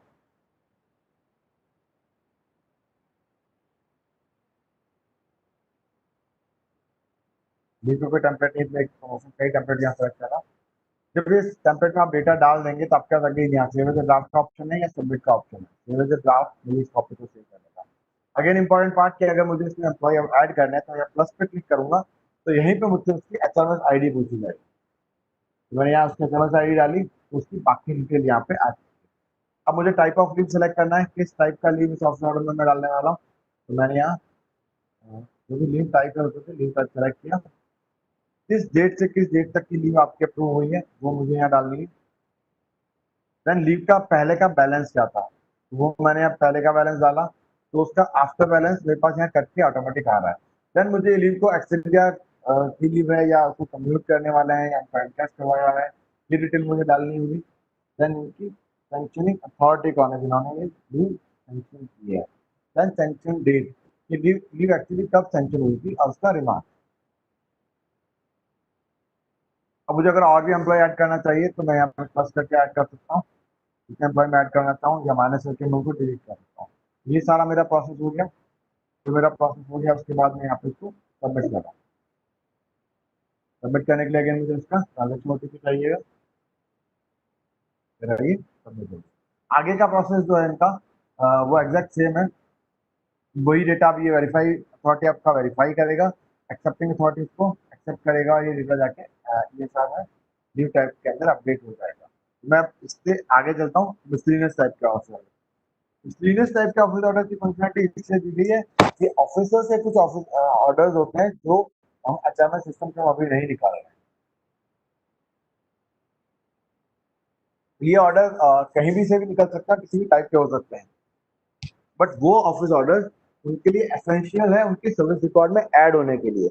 उनको सर्विस रिकॉर्ड में से अटैच करने के लिए हम ये वाले ऑर्डर सिस्टम में सिर्फ अपडेट कर रहे हैं। ऑफिस ऑर्डर आपका कहीं बाहर से निकला है, किसी और डिपार्टमेंट से निकला है, वो ऑफिस ऑर्डर आपके पास आया है, तो आपको उस ऑफिस ऑर्डर को सिस्टम में अपलोड करना है और जो ऑफिसर उससे इफेक्ट हुआ है उसमें अटैच करना है। तो इसको भी हम एक ही स्टेज पे रखेंगे। एक स्टेज के जो तीनों स्टेप्स है हमारे फर्स्ट स्टेज के, कि डीलिंग क्लर्क उस ऑर्डर को अपलोड करेगा, उसमें एम्प्लॉय अटैच करेगा, वेरिफिकेशन अथॉरिटी उसको वेरीफाई करेगा जो एम्प्लॉय उससे अटैच हुए हैं या जो ऑफिस ऑर्डर नंबर उन्होंने डाला है, जो कॉपी उन्होंने अटैच करी है वो सही है, तो सेम इन्फॉर्मेशन एक्सेप्टिंग अथॉरिटी उसको एक्सेप्ट करेगा।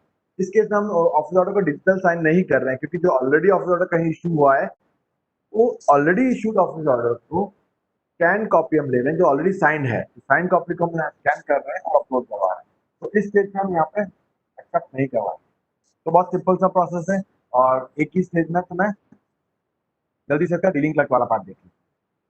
तो हम यहाँ आएंगे डीलिंग क्लर्क के पास, मिसलिनियस ऑफिस ऑर्डर का सेक्शन। मिसलिनियस ऑफिस ऑर्डर में हम गए, ऑफिस ऑर्डर नंबर सेलेक्ट किया, एग्जैक्ट सेम प्रोसेस है, ऑफिस ऑर्डर नंबर डाला, टाइप इसका मिसलिनियस होगा, किस डेट को ये ऑफिस ऑर्डर इश्यू हुआ है वो मैंने यहाँ डाल दिया।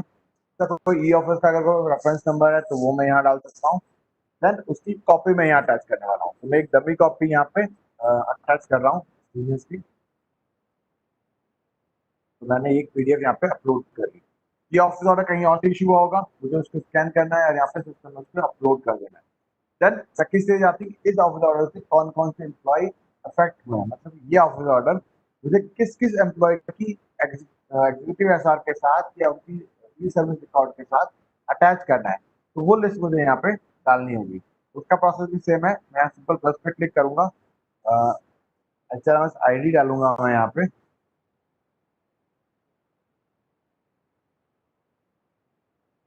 और वो मेरा एम्प्लॉय यहाँ पे लिस्ट आउट हो जाएगा कि ये एम्प्लॉय हमारा इस ऑफिस ऑर्डर के साथ अटैच हो रहा है। अगेन यहाँ डीलिंग क्लर्क के पास अगेन दो ऑप्शन है, या तो वो इसको सेव एज ड्राफ्ट कर पाएगा या इसको सबमिट कर पाएगा।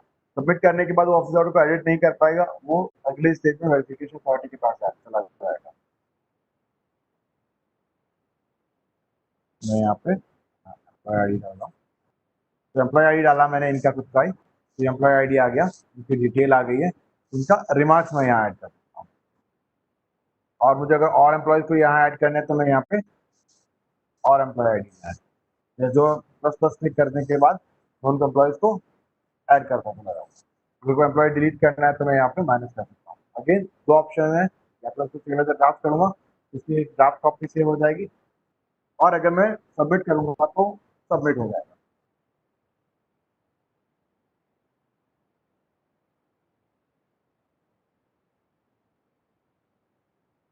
तो सेम वे ये हमारा ऑफिस ऑर्डर का सेक्शन है कि यहाँ से जब वो अपलोड हो जाएगा सिस्टम में कॉपी, तो मैं उसको यहाँ व्यू कर सकता हूँ। जो ऑफिस ऑर्डर की कॉपी मैंने यहाँ अपलोड करी है वो मेरे को यहाँ पे जो मैं डमी कॉपी अपलोड करी थी वो मेरे पास यहाँ रही थी, देन इसको मैं यहाँ सबमिट कर सकता हूँ। फर्स्ट स्टेज हमारा था, डीलिंग क्लर्क ने अपना जो ऑलरेडी साइन कॉपी है ऑफिस ऑर्डर की उसको स्कैन करके अपलोड किया। सेकेंड स्टेज का प्रोसेस सेम है जो अभी तक हम सारे ऑफिस ऑर्डर में करते आए हैं, वो वेरीफाई होगा डेटा, वो एक्सेप्ट होगा। स्टेज में और सिर्फ एक्सेप्ट होगा, उसको हमें डिजिटल साइन नहीं करना होगा। ये हमारा एक प्रोसेस कंप्लीट होता है। तो नेक्स्ट सेक्शन हमारा आता है कि जो ऑफिस ऑर्डर हमने अभी तक इशू किए हैं सिस्टम के अंदर, वो ऑफिस ऑर्डर जब इश्यू हो जाते हैं तो हमारे पास एक लेफ्ट साइड में मेन्यू है इशूड ऑफिस ऑर्डर। यहाँ पे अब हम जाएंगे इशूड ऑफिस ऑर्डर सेक्शन के अंदर, जितने भी आपकी यूनिट के ऑफिस ऑर्डर हैं जो अब तक इशू है वो आपको लिस्ट मिल जाएगी। वहाँ पे हमारा ऑफिस ऑर्डर का आईडी है, उनका ऑफिस ऑर्डर का नंबर हो सकता है, उनका टाइप क्या है, किस टाइप का ऑफिस ऑर्डर है, या उसकी डेट क्या है वो हमको मिल जाएगी। और राइट साइड में हम देखेंगे तो जो उसकी डिजिटल साइन कॉपी है या जो स्कैन कॉपी हमने अपलोड करी है वो हमारे पास यहाँ डिस्प्ले के लिए रहेगी। जो कॉपी हमने यहाँ अपलोड करी है पीडीएफ फाइल वो हमारे पास यहाँ पे डिस्प्ले है। तो कभी भी जब जरूरत पड़ने पर हम उसको यहाँ पे व्यू कर सकते हैं, वैलिडेट कर सकते हैं कि हमारे यहाँ से कितना ऑफिस ऑर्डर इशू है, जैसे हिंदी का ये ऑफिस ऑर्डर ये इशू हुआ, तो उसको वैलिडेट कर सकते हैं। ये सेक्शन वो हुआ कि जो डीलिंग क्लर्क, वेरिफिकेशन अथॉरिटी और एक्सेप्टिंग अथॉरिटी तीनों को ये पार्ट दिखेगा कि उनको सारे ऑफिस ऑर्डर की कॉपी दिख पाएगी। लेकिन अगर आप as an employee log in करेंगे, मैं अगर सिस्टम में as an employee log in करता हूँ, मुझे अपने रिलेटेड अगर ऑफिस ऑर्डर देखना है, मैं यहाँ IRHR में ESS सेक्शन में जाऊंगा, यहाँ पे माई ऑफिस ऑर्डर का एक सेक्शन है। माई ऑफिस ऑर्डर सेक्शन में जब भी मैं जाऊंगा तो जितने ऑफिस ऑर्डर मेरे अगेंस्ट में इश्यू हुआ है वो मुझे यहाँ दिख जाएंगे। तो मेरे अगेंस्ट में अगर 3 ऑफिस ऑर्डर इशू है तो मुझे लिस्ट मिल रही है सेम फॉर्मेट में। अगर व्यू पीडीएफ पे क्लिक करूंगा तो जिस ऑफिस ऑर्डर का मैं पार्ट रहा हूँ वो ऑफिस ऑर्डर मुझे यहाँ पे मिल जाएंगे। तो इनके ऑफिस ऑर्डर का ये ऑफिस ऑर्डर जो मेरे हुआ था वो यहाँ पे मिल जाएगा। या मिसलीनियस टाइप का ऑफिस ऑर्डर था जो बाहर से कहीं से इशू हुआ था और उसकी स्कैन कॉपी हमने अपलोड करी थी तो वो यहाँ पे हमारे को दिख जाएगा। तो ये पूरे सेक्शन के इसमें हमारा ऑफिस ऑर्डर पार्ट कंप्लीट होता है। तो लास्ट 2 घंटे में हमने क्या देखा, हमने एक न्यू जॉइनिंग का ऑफिस ऑर्डर बनाया, उसको डेटा एंट्री करी, वेरीफाई किया, एक्सेप्ट किया, देन उस न्यू जॉइनिंग के एम्प्लॉय का कैरियर इवेंट अपडेट किया, सेम 3 स्टेज से गए और उसका एम्प्लॉय मास्टर हमने देखा। फिर हमने एक प्रमोशन ट्रांसफर का एक ऑफिस ऑर्डर जनरेट किया, 3 स्टेज से उसको प्रोसेस किया, एक्सेप्ट होने के बाद हमने उस एम्प्लॉय को रिलीज किया, देन पोस्टिंग ऑर्डर का हमारा पार्ट हमने स्किप किया और पोस्टिंग ऑर्डर के बाद हमने उसकी न्यू जॉइनिंग की डिटेल डाली। न्यू जॉइनिंग की डिटेल जो हमारी 3 स्टेज पे गई, तो वो डीलिंग क्लर्क ने एंट्री करी, वेरिफिकेशन अथॉरिटी ने वेरीफाई किया, एक्सेप्टिंग अथॉरिटी ने उसको एक्सेप्ट किया। जैसे ही उसने एक्सेप्टिंग अथॉरिटी ने वो डेटा एक्सेप्ट किया, हमने उसका एम्प्लॉय मास्टर का करंट टैब अपडेट किया, ESR के अंदर प्रमोशन और ट्रांसफर का केस था तो प्रमोशन ट्रांसफर के टैब हमने अपडेट किया और सेम इन्फॉर्मेशन हमने आईपास को पास ऑन कर ली ताकि वो अपने सैलरी जनरेशन का पार्ट कर पाए। ये ऑफिस ऑर्डर हमारा जो कंप्लीट हुआ वो आईपास उस डेटा को लेगा, अपनी सैलरी वाले पार्ट में उसको ऐड करेगा और मे बी वो 1-2 महीने उसको ट्रायल मोड में या ट्रायल रन पे वैलिडेट करे, देन उसको एक्टिव यूज करना शुरू करें। थर्ड टाइप का ऑफिस ऑर्डर हमने एग्जिट टाइप का ऑफिस ऑर्डर इशू करा, वो भी हमने 3 स्टेज से निकाला, डीलिंग क्लर्क ने एंट्री करी, वेरिफिकेशन अथॉरिटी ने वेरीफाई किया और एक्सेप्टिंग अथॉरिटी ने एक्सेप्ट किया। देन हमने सीनियर टाइप का एक ऑफिस ऑर्डर कंपोज करके देखा, एक लीव टाइप का ऑफिस ऑर्डर हमने कंपोज किया। तो इस पूरे प्रोसेस में जो इंपॉर्टेंट थिंग थी कि सीनियर ऑर्डर और लीव ऑर्डर जो है आपके वो सिर्फ ऑफिसर्स के लिए रहेंगे। देन बाकी सारे ऑफिस ऑर्डर्स में जब आप एम्प्लॉय को अटैच करेंगे तो उनका बेसिक टैब और उनका current information tab accepted state में होना चाहिए, अपडेटेड डेटा होना चाहिए। अगर उनका डेटा अपडेटेड नहीं है, गलत है, तो वो आपके ऑफिस ऑर्डर का पार्ट बन जाएगा, वो ऑफिस ऑर्डर के प्रीव्यू में जो प्रिंट में वो उसका पार्ट हो जाएगा। तो this is all from my side. ये हमारा यहाँ पे डेमो कैसे खत्म होता है। अब आपके कोई डाउट्स हैं, कोई क्वेरीज हैं, कोई क्वेश्चन है तो प्लीज आप उसको चैट बॉक्स में या क्वेश्चन एंड आंसर सेक्शन में डाल दीजिए ताकि हम उसका क्वेश्चन आंसर को इस सेक्शन के बाद दे सकते हैं। तो अगले राउंड में भूपेंद्र सर हमारे साथ रहेंगे या अमित जी हमारे साथ रहेंगे तो आपके क्वेश्चन आंसर का वो आंसर देते हैं। तो this is all from my side.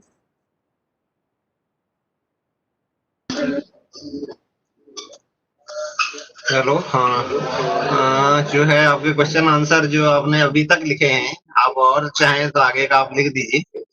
तो अभी एक किशोर कुमार महाराणा जी ने लिखा है, please share the screen recording. ये जो आपकी रिकॉर्डिंग हो रही है ये या इसकी सिमिलर जो हमने सेशन किए इससे पहले, ये रिकॉर्डिंग आपको अवेलेबल करा दी जाएगी। It will be available on YouTube. We will share the link on HRMS groups and you can share it among yourself also after that. Good afternoon, sir. If station A doesn't accept exit recording of an employee in the meantime that employee when joined in station B, Saranya, then can he be accepted as new joinee in station B? Kindly clarify. Thank you. Pradeep. हाँ sir बताइए। ये बोल रही हैं कि अगर station ए से exit reporting accept नहीं की तब तक वो दूसरे स्टेशन बी में ज्वाइन करा सकते हैं डिजाइन। अभी हम करवाने के लिए अलाउ कर रहे हैं, अभी वो सेक्शन बी में जाके उसको अपडेट कर सकते हैं, बट उसमें रिलीज की डिटेल नहीं आएंगी नीचे, वो बाद में कभी ऐड करेंगे तो उससे अटैच कर देंगे। वो एक्सेप्ट कर सकते हैं, तो प्रॉब्लम नहीं, वो join कर एक्सेप्ट कर सकते हैं, ठीक।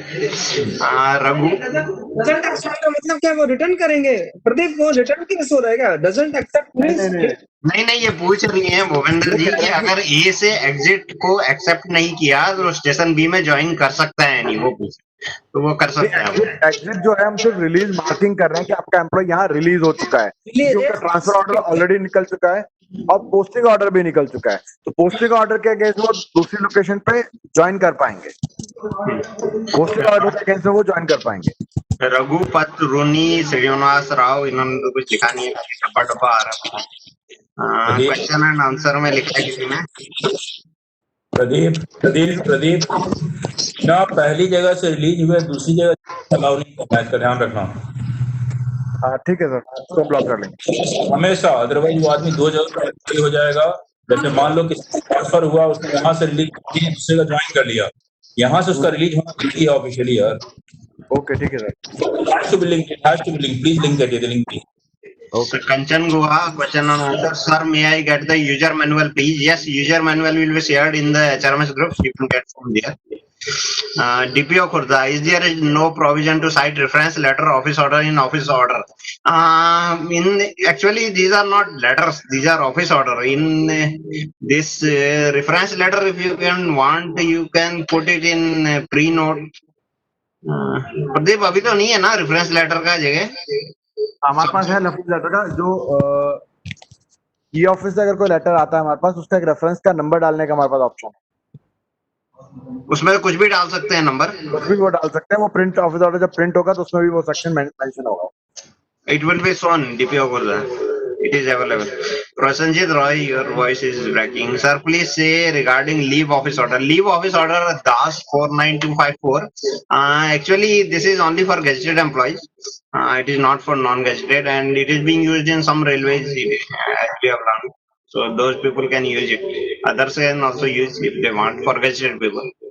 Recording of Dibakara Sahu, recording of this meeting may be available. Yes, the recording will be provided to you of this session or of similar sessions which we have done for other railways. That recording will be available to you. It will be provided on YouTube, and link will be shared on HRMS groups. Anyone else?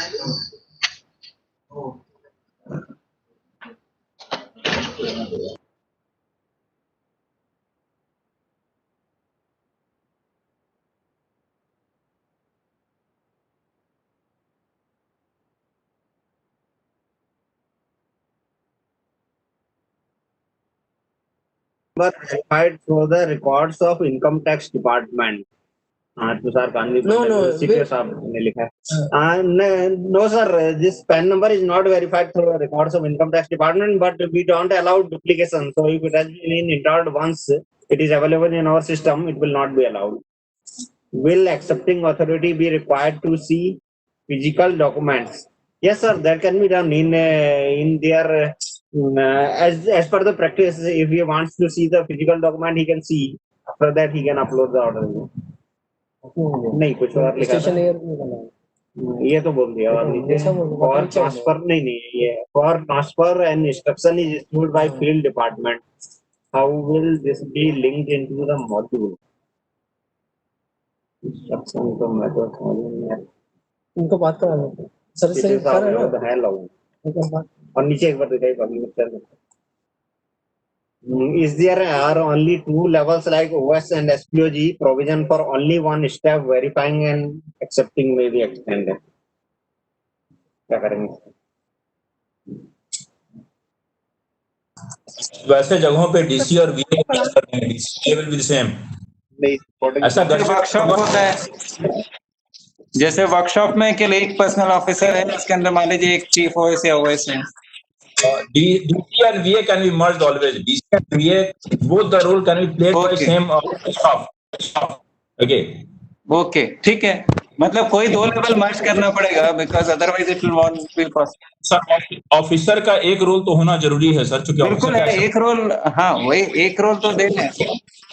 DC और VA can always be merge sir. एक आदमी का दोनों उसको login करना पड़ेगा sir. एक बार DC login करेगा, एक बार VA लॉगिन करेगा. अच्छा ठीक है, मतलब system will allow same person to be DC and VA. या एग्रीड सर, वो गस्टेड में खूब होगा सर, गस्टेड में एक ही दोनों काम करता है बहुत जगह। हाँ, इसीलिए हम पूछ रहे हैं। या सर वर्कशॉप वगैरह में सर टेक्निकल स्टाफ यदि कम होता है तो एक ही क्लर्क को देते हैं, उसी को बोलते हैं दोनों काम करोगे, ये खूब करते हैं सर। हाँ। It can be done, it provision is there, it can be. Okay, thank you. Okay sir.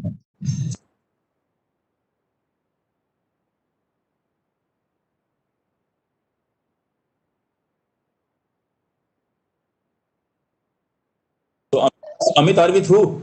हाँ, एक और सर ये दिवाकरा साहू इन्होंने पूछा है यूजर मैनुअल में also be available, yes it will be provided. ठीक, और तो नहीं है मेरे पास में question. So there is no further query, we would like to close the session. यदि अनुमति एक बार मिल जाए sir. Prabhat sir, anything else? No, thank you. Sir, thanks a lot, sir. This particular module will be available from 1st of next month to all over Indian Railways. अभी ये park location पे चल रहा है और वहां से जो इशू आएगा उसको अगले 15 दिनों तक हम लोग हैंडल करेंगे, and hopefully from 1st of next month it will be available all over Indian Railway. That's what we have All the planned, best. All the best. Thank you, sir. Thank you, sir. Thanks a lot. We'll take a break now. Okay. Thank you. Thanks everyone. Thank you, sir. Ji